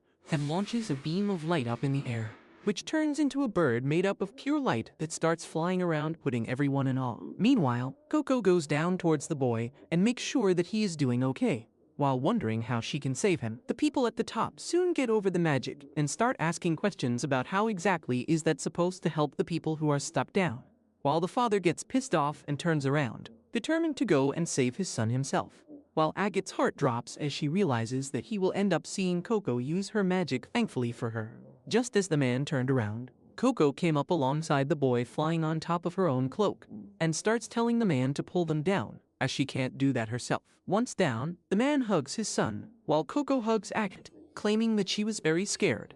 But then she used the spell that she saw them use when they were running away from the dragon, the spell that created a hole in the wall, so she used that on the rock to break it and carried the boy back up. Before they could celebrate though, a bunch of white ribbons surround and capture both of them, pulling them up in the air, while a bunch of witches with wings on their hats fly up to them, claiming that they are the Knight Morales, basically the witch police, and are here because someone used a taboo spell. Agate claims that there were no forbidden spells used, but turns down alongside Coco only to realize that not only the rock is converted to sand, but the entire bank seems to have been converted into sand. The police bring Coco up close to him, claiming that he will give her no mercy, and takes out a weird, eye-looking thing that starts moving towards Coco's eyes, while she is too scared to even scream. The cop tells Coco not to worry about it, as once when her memories are wiped out, she won't remember anything, not even the fear that she is feeling right now. She will just become completely blank and once again an outsider who has no idea what magic is. Agate tries to resist and claims that there has been a misunderstanding, but as usual the cops are on a power trip and refuse to listen. Just as the magical eye thingy was going to attach itself to Coco, Rich arrives out of nowhere like a missile and pushes the magical eye out of his hand. The knights are confused when suddenly the ribbons that they used to grab the girls start burning, releasing both Coco and Agate from their grasp as they start falling down. But as they hit the ground, they realize that they are sitting on the cloudy magic spell that Tia has created. Tia stands in front of Agate and Coco, telling the knights that they are wrong and something must be amiss since Coco wouldn't do anything like this. While the knights wonder what the hell is happening, they regenerate the ribbons, claiming that a bunch of children won't make them change their mind and they are not here to hear their pointless whinging. Rich gets annoyed, claiming that she hates adults who think children are subhuman creatures with no mind of their own. But the Knights Morales pay no attention towards her, claiming that at this point all of them will be punished for obstruction in an investigation. Suddenly, a voice speaks up from behind the leader of the cops, as Gojo arrives just on time, putting the tip of his magic sword on the cop's throat, claiming that for a person who doesn't want to listen, the cops do talk a lot. He claims that these kids are his apprentice, and they are not allowed to lay a single hand on his apprentices. The cop named East turns around, claiming that the kids seem to be just as insolent as their teacher, and Gojo snaps back, claiming that he would rather have insolent kids than whatever East and his little party is supposed to be. One of the cops immediately points his spear at Gojo, but East tells them to stand down, knowing full well that Gojo can blast the cops easily all alone. Instead, he decides to talk and tells Gojo that a terrain-altering spell was used to completely change the area, which is similar to the spell that created the data ranges where apprentices take their tests. He claims that these spells predate the formation of the pact and are considered as an act of war, which means that he is simply doing his job and trying to protect the realm. Gojo claims that even if that was the case, it's not fair for them to take someone's memory away without at least hearing their side, and moreover, he has never given his apprentices the tools or the technique to actually perform magic of such scale. East agrees that Gojo wouldn't teach these things, but he suggests that maybe the brimmed caps did. This puts a moment of hesitation in Gojo, but Rujo screams from the ground at them, claiming that instead of bickering up in the air, they should actually use their magic, as it was supposed to be used by helping the people here on ground who are struggling. Soon the witch cops start using their ribbons to yank horses and people up towards safety, while one of the cops cover the legs of the idiot boy who caused the landslide, while his father asks whether it can heal his boy. The witch replies that she can't, and will take the boy back to the Great Hall of the Witches where he will be treated. But the father grabs a hold of the witch, claiming that he saw them repairing their ribbons once they were burned and claims that they must be able to heal as well. But the witch tells the peasant to unhand him, or she will leave the boy as is, and he is free to do as he pleases with him. The father immediately backs down and begs the witch to heal his son anyhow. East tells everyone to seal the area and get the outsiders to safety, and then begins his own investigation into the magic that caused this entire issue. He grabs the book that Coco drew in and confirms that the magical spell she drew is completely unremarkable and very basic, which is definitely incapable of destroying anything of this scale. But he is not satisfied yet. He grabs her arm and starts checking whether she drew anything on her hand, as the brimmed hats often use magic on their own body to enhance the spells, but he finds nothing but blotches of ink and calluses, indicating that Coco is indeed a beginner. Gojo moves in and claims that East has seen enough, but East is still not completely satisfied. He leaves with a threat claiming that they are going to open an investigation in this area, and if they find that Gojo and his apprentices are connected with this incident, they won't show them any mercy. Once the knights were gone, Gojo takes a deep sigh of relief, as he genuinely didn't know what would have happened if they didn't back off, and it came to a fight. He immediately apologizes to the girls, claiming that he shouldn't have left them alone, but at the same time, tells Coco and Agate that what they did today was very dangerous for the people around them. He claims that if any of them learnt the secret, all of them would have lost their memories to make sure none of them remember what magic is, and that's a horrible thing, as memories are what makes up a person, and without them a human would just become an empty husk. Both Agate and Coco apologize to him, and Agate thinks that because of this, she will probably not get a chance to appear for the second test anytime soon.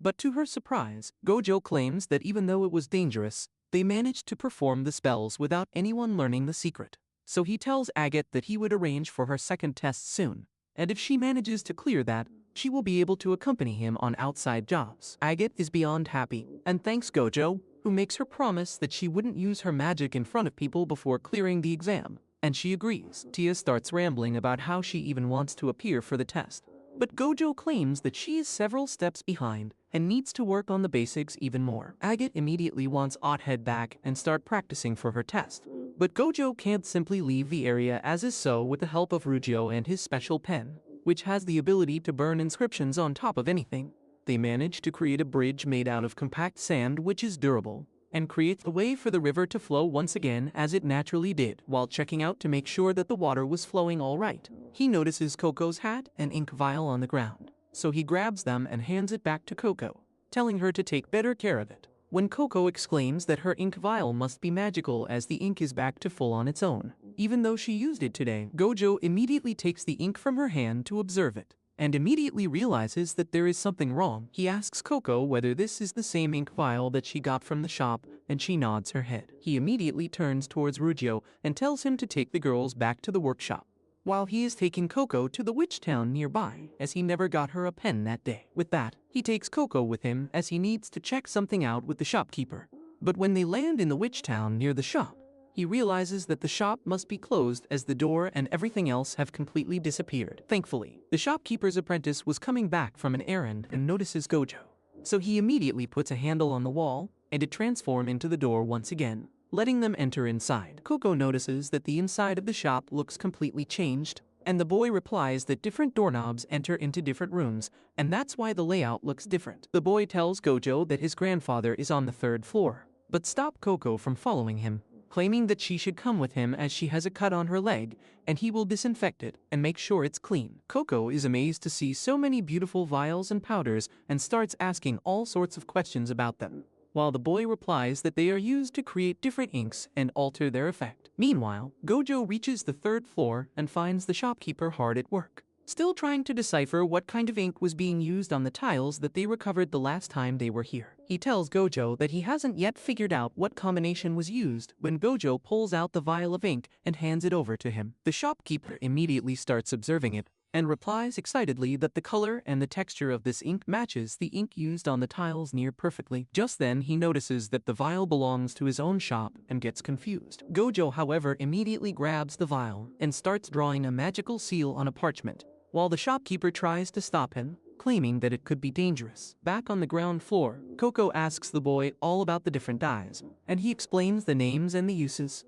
Some are used to increase the area of effect, some are used to alter the timing of the activation, some cause the casting seal to disappear after a while, and others change the way it actually behaves. Coco is beyond happy to be in a place that seems too magical to her, and claims that she wishes that she could stay here forever, which confuses the boy as no witch would want to be just a stationer. Coco spots a bright red powder on the top shelf and asks the boy what that is. The boy can't really see it, so she grabs a ladder and gets on top of it. Just then, a bright light fills the room, completely caused by a magic spell used above them, which causes everything to fall on the ground. Coco is relieved that none of the jars are broken, but the boy is horrified, claiming that all the labels are mixed up now. Coco claims that they can simply replace the labels and starts asking which colored powder does what. But the boy screams at her that he doesn't know, as he only remembered them by where they were placed on the shelf. He then simply hands her the hat and tells her to leave for now, as there is nothing she could do. Back on the top floor, the shopkeeper gets up from the floor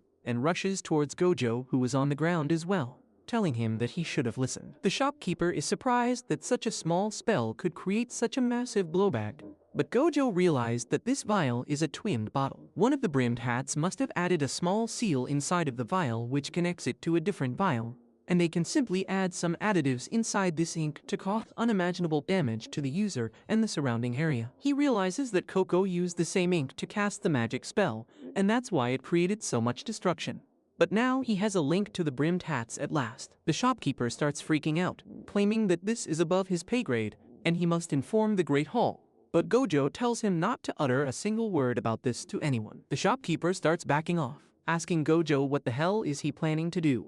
And when Gojo realizes that the shopkeeper might not agree with his plans, he simply uses his spell to remove the memory of Gojo coming in with the vial entirely. By the time evening comes, he comes out of the shop alongside Coco and hands her a bag filled with new ink and other things, claiming that he accidentally bought her some very expensive ink, so instead he got this for her. Coco is happy, while Gojo grabs her in his arms, promising that he will make sure that no one hurts her as long as she is his apprentice. A couple days pass by and Coco is now getting trained by Gojo, who wants her to get better at magic and learn all the basics as soon as possible. They start with a simple summoning spell, which basically requires you to create a seal of wind magic and hold it in the direction of the object you want to pull, and that should do the job. Coco holds the seal in her hand and aims it towards an apple tree on a hillock.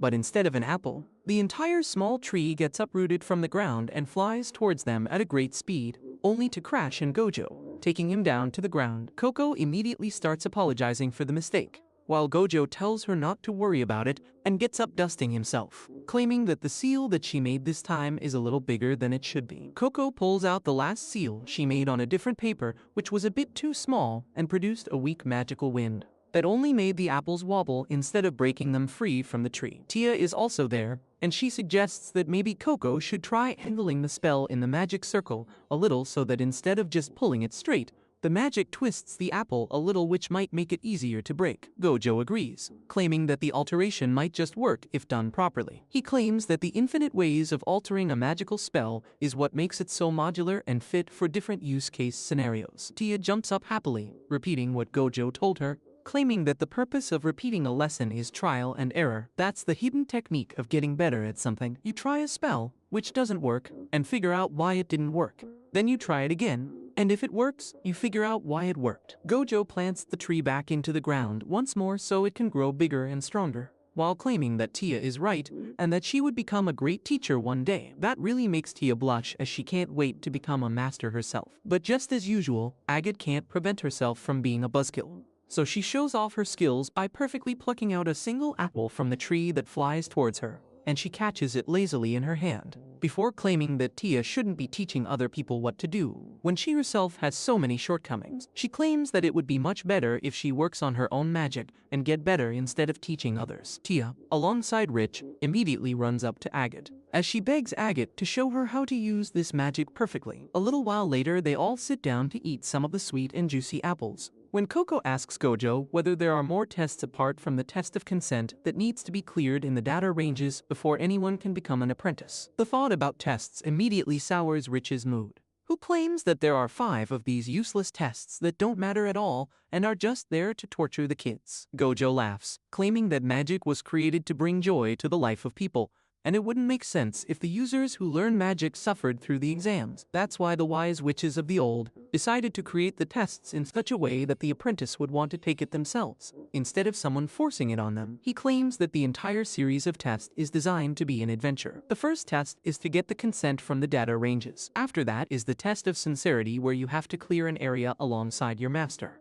Following that is the test of worth, where you have to find a key and prove yourself of being worthy to wield magic. The fourth test is called the goodwill of his grace, and the fifth one known as the test of the teacher, after which you would be capable of using magic in any scenario. This is known as the pentacle of proving. With each test you pass, you will be able to do more with your magic, and after passing through the fourth test, you would be considered a fully fledged wizard who could use magic on his own without any supervision. After the third test, you are allowed to give the trial for the Tower of Tones, where all the books in history are hidden. The fifth test is only for those wizards who want to take their own apprentices, so they don't have to worry about that until they graduate. Tia immediately starts dreaming, claiming that she always thinks about what she would do after she graduates, and all she wants to do is to go to faraway places and help everyone she can so that they thank her, and she can thank them back for thanking her. She also really wants a twin-pointed hat instead of the traditional one, and Gojo nods, claiming that people do get to choose their own hats once they pass out. Rich, on the other hand, still doesn't find the tests any better than before,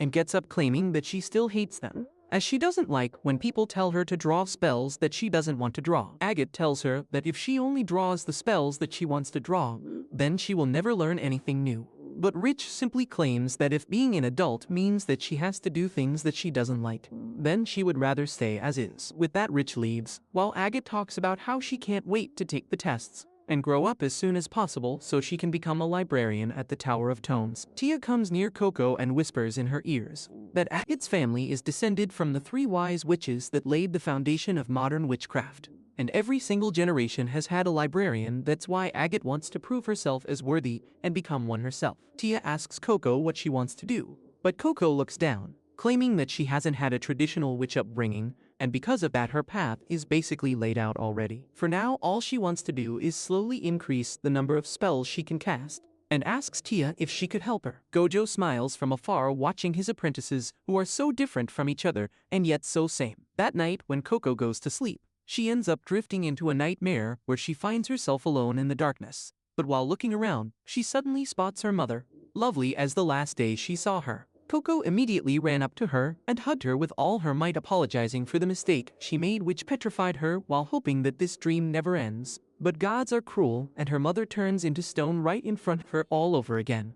She starts running away into the darkness, screaming for help, while the voices of people telling her that she is a worthless waste of space echo in her head. She continues running and finds herself trapped in a glass vial with the brimmed hat looking down on her, claiming that she is the reason that the world will collapse, and tosses her back into an abyss. That was the moment when she wakes up tangled in her bedsheet, soaked in sweat as she breathes hard, trying to figure out what's real and what's not. She hugs her furry pet and wonders whether these nightmares will ever end, and she already knows that they won't. She decides to get up and moves to her desk and starts scribbling on the parchment, trying to practice her spells when Agate walks in as well. Surprised to see her awake at night, Coco tells her that she isn't sleepy and would rather practice some, and returns back to her scribbles while wondering how many times will she have to practice these spells before she becomes capable enough to save her mother. Meanwhile, down on the lower floor, Gojo grabs some of his stuff and creates a magical wall all around him to isolate himself from the others, while he finally takes out the vial with the magical ink inside and grabs it with both hands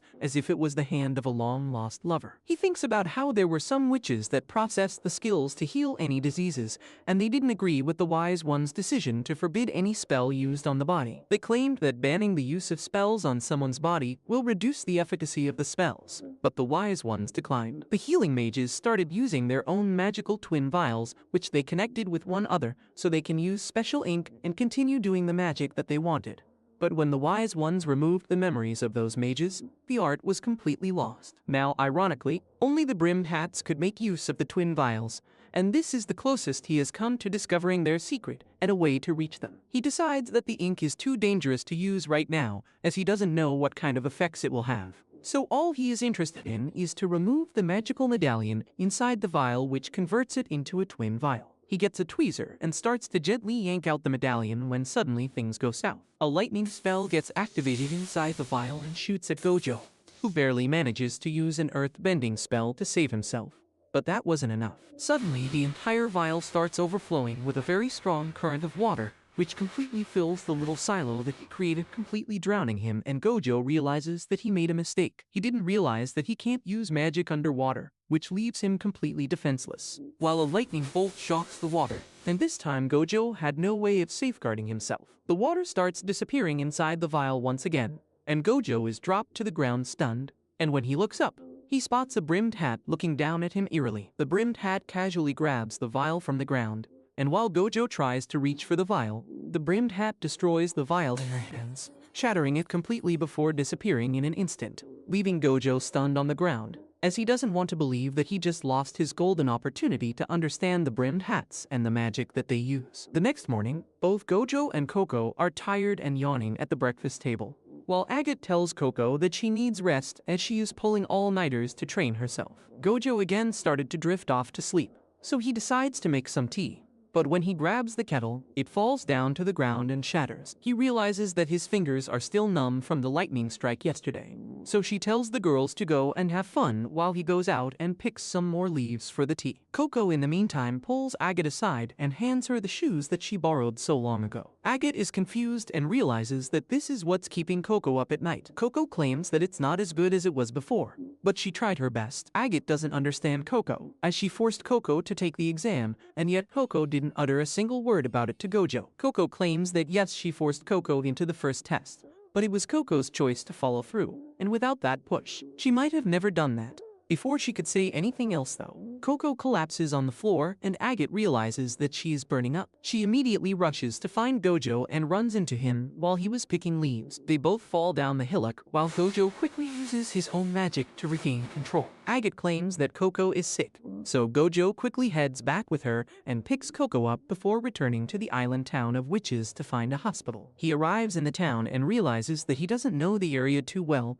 but thankfully runs into the shopkeeper's grandson Tar, who knows the way to the nearest hospital, so they both rush Coco there and the doctors immediately take over. Gojo thanks Tar for his assist while Tar looks up at him, claiming that he has a question regarding his last visit with Coco when they came to the shop, and Gojo goes silent. Gojo doesn't reply immediately and claims that he doesn't know what Tar is talking about and tells him to ask him any questions he wants about magic, and he would love to answer them as he likes to talk about magic with people. Tar backs off a little as he doesn't want to make it awkward since Gojo is clearly avoiding his questions, and thankfully just then, the nurse with an insane waist walks over and asks them to come inside to see the patient. They find Coco sleeping with a cold towel placed on her head for the fever. The nurse claims that Coco is fine otherwise, and the high fever was the result of cold, sleepless nights and exhaustion. She claims that with proper rest, Coco will recover fully, and there should be no long-term consequences. Gojo lets out a sigh of relief as the nurse claims that she would keep Coco inside the hospital under observation just in case, and Gojo thanks her for the help. The nurse walks out of the room slowly, while muttering that she has no idea what kind of training these witches put themselves through. But the girl is still a child, and the adults around her should be more careful and attentive about her health. Gojo thinks about what the nurse said, and realizes that she is correct as he hasn't been able to give the kids the attention that they require lately and apologizes to Coco for his mistake. He takes out a parchment and draws a water sigil before blowing on it softly. The water immediately dissipates in the air, turning the room slightly colder, which immediately relieves Coco a little, who sleeps more easily after that. Tara seems confused and asks Gojo why the hell would she overwork herself to the point of collapse. But Gojo replies that sometimes people who are new in a world try to overcome their shortcomings by overcompensating for it. Even though Coco might look happy and cheerful on the outside, they have no idea what kind of guilt and insecurities she is dealing with every day. Tar is a little surprised by that admission and immediately wonders whether Coco is the girl who is the outsider that everyone is talking about recently. Gojo turns to him and acknowledges that he heard Tar's question about the light in the shop, but claims that they should talk about it some other day as this is not the best time. Tar nods his head, and just then the bell sounds in the area, and he excuses himself to return back to the shop. Tar quickly runs to the bank where the last ferry to the witch town is about to leave. The guard, however, stops him and asks who the hell is he, since the ferry is only reserved for witches. Tar claims that he is a witch as well, but the guard asks him to show his hat as a proof because lots of kids nowadays try to sneak onto the ferry to see the town of witches with their own eyes. Tar immediately goes in to check in his side bag, but to his horror, the hat is missing. He realizes that he must have dropped it somewhere and must retrieve it as soon as possible if he wants to return back to the shop. He quickly starts running back, retracing his steps to find the hat, while Gojo sits by Coco while a doctor walks in and tells him not to worry as everything seems to be going as planned and she should feel fully rejuvenated by tomorrow. He also marvels at Gojo's magic, which has made the room nice and cool, claiming that magic is amazing. Gojo replies that the doctors are the real magicians, but the doctor replies that regardless, it would be really cool if they can learn some of these spells that could make the treatment that much easier. Just then, a man bursts into the room shouting that the nearby bar has caught fire and he needs a doctor there as soon as possible, since there are many people injured with burns all over their bodies. Just then, he spots the water droplets floating in the air, and he realizes that Gojo must be a witch. He immediately grabs Gojo, claiming that they need a witch who could use magic to stop the fire. But Gojo claims that he can't leave right now as he is looking after one of the patients. But thankfully, Coco wakes up just at the nick of the moment and tells Gojo that he should go as this is the job of the witches to help the people in need. Gojo leaves with the rest of the people and runs towards the bar, crossing by Tar, who is still looking for his hat. Tar enters the hospital and walks into the room where Coco is finally spotting his hat on the ground. But just as he was about to pick it up, he realizes that Coco is sleeping fitfully and shakes her a little. Coco opens her eyes and seems to be relieved to see Tar near her. He asks where all the nurses and the doctors are, and Coco replies that they all went to put out the fire at a nearby bar. Tar rushes over to the window to see the fire, but realizes that Coco's cold seems to be getting worse. He immediately decides to put his knowledge to work and climbs up on the stool to look into the doctor's cabinet to find the medicine which could be used to soothe her fever. But to his shock, the medications are not labeled. Tar has a special condition where his eyes cannot distinguish one color from the other, so basically he is colorblind with a premium subscription. Usually he deciphers each medication based on the label, but the doctors must know them by their color. He starts forcing himself to distinguish between the darker and the lighter colors, but realizes that it's of no use. He starts cursing himself for being born like this, as all his life people have told him how he can't be a wizard because he can't see colors, and they even said that he is useless even as a stationer. But because he was good at carving pens, his grandfather decided to teach him how to be a stationer. He thinks about how he knows everything about these medications, but just because he can't see the color, he can't figure out which vial contains what compounds and can't help anyone. While he was spiraling, Coco tugs at his robe from behind and tells him not to worry too much. So Tar snaps out of it and immediately uses the water channeling device to give Coco some water, which makes her feel a little better. Just then, an idea strikes his mind. All these vials have ingredients that are mixed with water. If he extracts all the water out of it, he can actually isolate each ingredient and find the one that he is looking for. He sucks out all the water from the vials using the device, and after that checks each vial closely for shine, smell, and form to finally shortlist down to 3 vials, which are all ingredients in powdered form. But as all three of them have no smell, the only way he could figure out the ingredient that he wants is on the basis of their color. And that's where he fails once again. He apologizes to Coco and simply starts changing her cold soaked towel to try and bring the fever down. Coco tells him not to feel bad for anything, as when their capabilities stop, that's where magic comes in. She manages to sit upright on the bed and asks whether he has any pen and ink for her. Tar claims that he has a pen that he was carving, but it's not finished. She claims that it shouldn't matter and starts drawing a sigil on the parchment. Tar is confused and has no idea how this would help them. But Coco tells him that this is the inverse of a spell which turns solid things into dust. So if they inverse it, they can turn powder into solid things, which Tar can recognize. The plan seems to be solid, and Coco somehow manages to complete the sigil and tries it on one of the vials. But because of her sickness, she wasn't able to make the sigil uniform, and it was all wobbly. As a result, the final product that they got was all deformed as well. She immediately goes back into her blanket out of shame, claiming that she can't even do the most basic things correctly.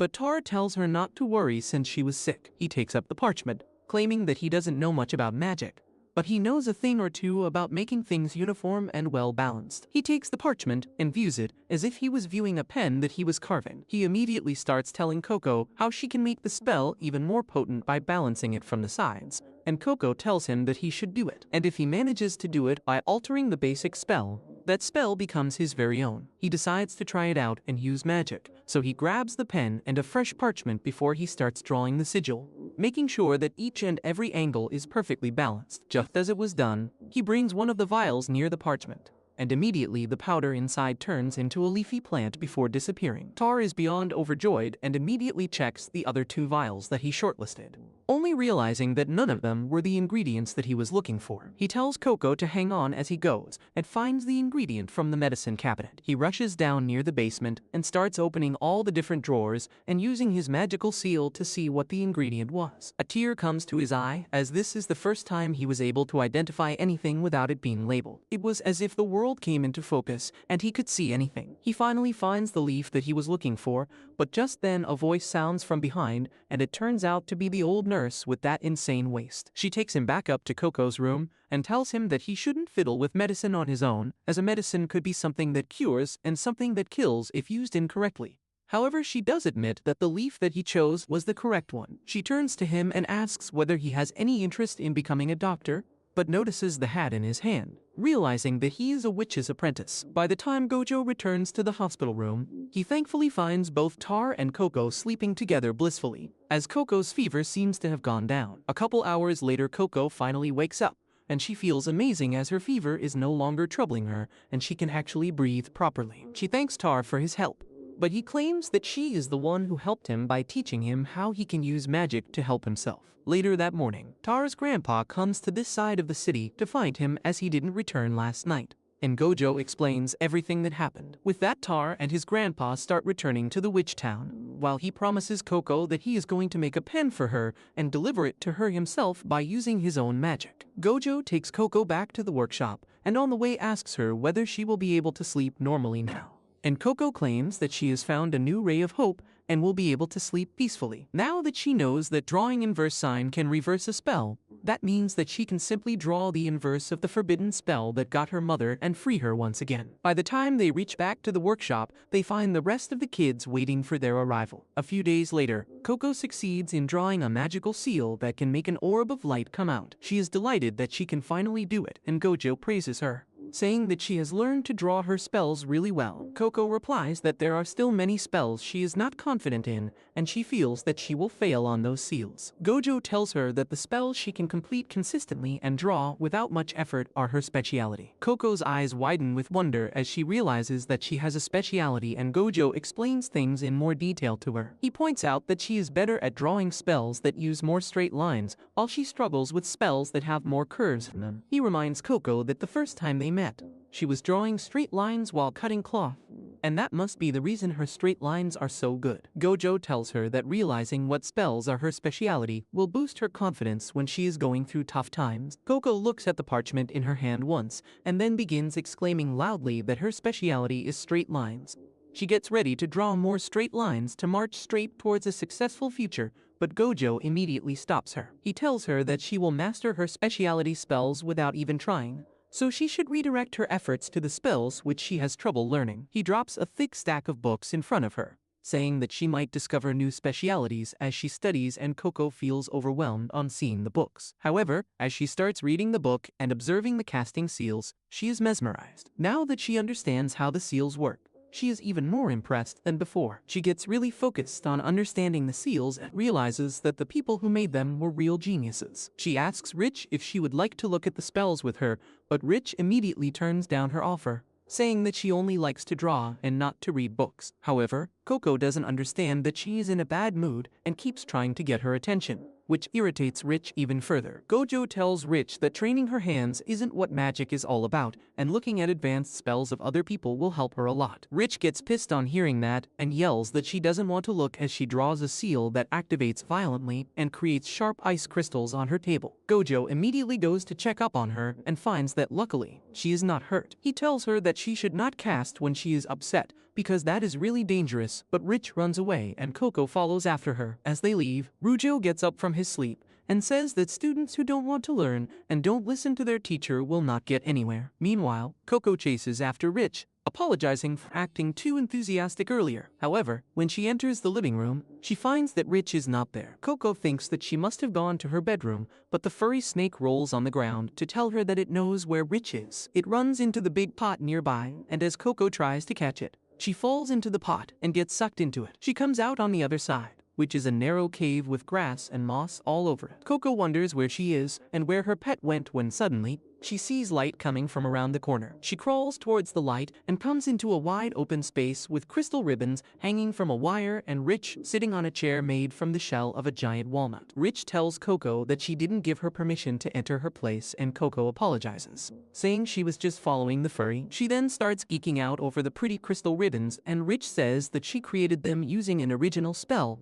but she doesn't have a name for them yet. Coco continues obsessing over the ribbons, so Rich tells her she can take one if she likes. Coco gladly takes her up on that offer and then asks Rich why doesn't she like reading books. Coco says that she knows very little about magic, so she loves looking at other people's spells and wondering why did they make them. Rich replies that she is only interested in her own spells and she doesn't want to read books because then everyone will ask her to draw the spells that are not hers. She says that she is sick of stuff that isn't her style, so she will only focus on her spells. Coco is concerned about her, but Rich tells her that she has nothing against her, but she doesn't want anyone else's spells to contaminate hers. At the same time, Gojo tells Rujo that before Rich came here, she was the apprentice of another witch, and her stubbornness is a defense mechanism against the world. He doesn't know how much he should interfere with her personal life, and Rujo says that it is going to be difficult because people aren't as straightforward as spells. He then tosses a bag towards Gojo that contains magic-infused stones. Rujo says that these are snugstones, his latest creation, and they are supposed to keep people warm and cozy during their sleep. He tells Gojo to give them to his students to help them get better sleep. Gojo thanks Rujo, saying that he is a really kind guy, but he can only express that kindness through magic and not through his words. Rujo immediately gets defensive on hearing this and says that he is not a kind guy and he just wants feedback from the students because he plans to sell the snugstones later. With that, Gojo looks at the pouch and tells Rujo that he gave him one extra snugstone. Rujo replies that 4 of them are for the girls, but the 5th one is for him because as a teacher, he should lead his students by example. After Rujo leaves, Gojo gets a letter, and a few minutes later, Agate returns to the dorms. Gojo tells her that she returned at the right time because he just got a letter from the Great Hall, and they have decided a date for her second test. Agate is really excited about the test and asks about the date, and Gojo tells her that it will be held 3 days later in Serpentback Cave. 3 days later, the girls go to the location of the test, and while Rich sleeps, she recalls a scene from her childhood. She was working on the crystal ribbons when her elder brother Riley came there and praised her pretty ribbons. Rich was startled and immediately crumpled and threw away the ribbon. But even as a ball, she found it quite pretty. She asked her brother if the ribbon ball was pretty too, and he hugged her, saying that he loved her original spells and asked her to never stop working on them. However, he walked away with that, and no matter how much Rich called him, he didn't stop. She suddenly wakes up with that and realizes that this was just a dream. Soon, everyone is at the test site and Agate is pissed at Rugio and his snugstones that made her sleep so good that she couldn't practice on the way. Gojo tells her to calm down because everyone always feels that they should have prepared more for the tests, but they should just approach it as themselves. He offers her some food, saying that she should learn from the test so that she can do better the next time, and Agate gulps it down as she declares that she will pass it on the first try itself. Just then, a master witch named Kukrov comes there, and he is really impressed by Agate's confidence. He wishes that his own apprentice Yuini has failed the second test twice, and he has no confidence that he can pass it this time either. He wishes that he could exchange this underconfident loser for someone like Agate, but Gojo takes offense to that. He tells Kukrov that this is not soccer, that students can be traded between witches mid-season. However, Kukrov still wishes that they had rules like that because he can't find a way to fix his student. Gojo tries to talk back to him, but suddenly, the timid Yuini stands up for his master and says that whatever he said was true. He accepts that he is a worthless loser who has brought shame upon his teacher and then starts nervously scratching his hair. Just then, they hear a voice saying that she is late because there was a lot of traffic on the way. Coco turns around to see who else is here, and her eyes widen in awe as she sees a giant furry snake talking to her. Gojo tells her to look at its hat because it is a full-fledged witch, and that confuses Coco because she knows transformation magic is forbidden. The witch explains that she has not transformed into the furry snake. Instead, she is using a special cloak that makes it appear like she has turned into a monster. She removes the cloak and reveals herself to be a tanned mommy witch named Alera, who is going to oversee the second exam. Gojo is happy to see Alera because he knows her well, and she is pleased to see him too. She looks at Coco and asks if he has brought all his students along, even though they are not going to take the test.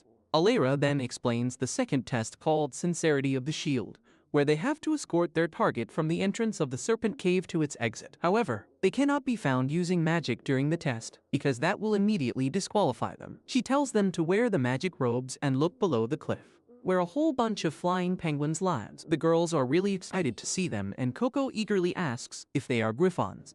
Alera tells her that these are merfins, a relative of griffons who live near water. She then explains that the serpent cave used for the second test is a ruin from a chaotic age of magic, and it is basically a maze where you are in danger if you get away from the path. Agate understands that the merfins are their targets, and they have to protect them from the magic of the cave. Agate gives her the full marks for that deduction and says that humans rarely use the cave, but many animals do, especially merfins that have a breeding ground on the other side. She then jumps down, using the power of the robe to turn into a big merfin, and tells the students that every year, witches help the young merfins to safely make the trip through the caves for the first time. Alera tells the students that because of the special robe, the merfins will think of them as one of their own. However, if they take off the robe or use magic in a way that disrupts it, the birds will become alert and run away. Agate now realizes that this test is harder because they are trying to hide their magic from birds and not humans. Alera says that all of them have to guide one bird safely, and then hands over one to all of them. She gives the last one to Rich, who tells her that she is not even taking the test. Alera is confused by that because she definitely got her name among the applicants, and Gojo steps up to make things clear. He tells Rich that there is no mistake and she is going to take the second test right now. Rich is hurt on hearing that, and she calls Gojo a liar. He had told her that she would be free to do what she wants with him, and that is the reason she chose him. However, in the end, he turned out to be like other adults who just force their decisions on kids. Gojo tells Rich that he wants her to be free too, but that is exactly why he needs her to take this test. He tells her that she will learn valuable lessons in this test that will help her live life like she really wants to, and asks her to trust him this one time. Well, Rich decides to give him a chance, but warns him that if this test makes her stop being herself, she is never going to trust Gojo again. As she runs away, Kukrov begins mocking her, saying that fools like her who argue with the teacher and make excuses are the worst. Gojo is about to give him a piece of his mind, but Kukrov realizes that immediately and takes off. Gojo and Alera are shocked to see that. They ask if he is not going to stick around for his student's test, but Kukrov says that he is not even interested in the boy, just like his dad wasn't interested in looking after him. He then takes off, leaving Yuini to himself. Gojo tries to talk to the boy, but he is a nervous mess and runs away, saying that he will do his best. Soon, everyone gathers in front of the cave's entrance, and as the merfins rush inside, Alera gives the participants their cue to follow them. They run ahead with their baby bird by their side, while Gojo and others watch them. Gojo then tells Coco and Tesha that he will give them a history lecture about ancient ruins while they have a late breakfast. At the same time, Alera and others reach the cave that has the most royally screwed pathway ever. They don't know how they are going to pass through it, and Alera tells them that this is what the test is all about. But that's where this video ends. Remember to like and subscribe to the channel. Thanks for watching, and I'll see you next time.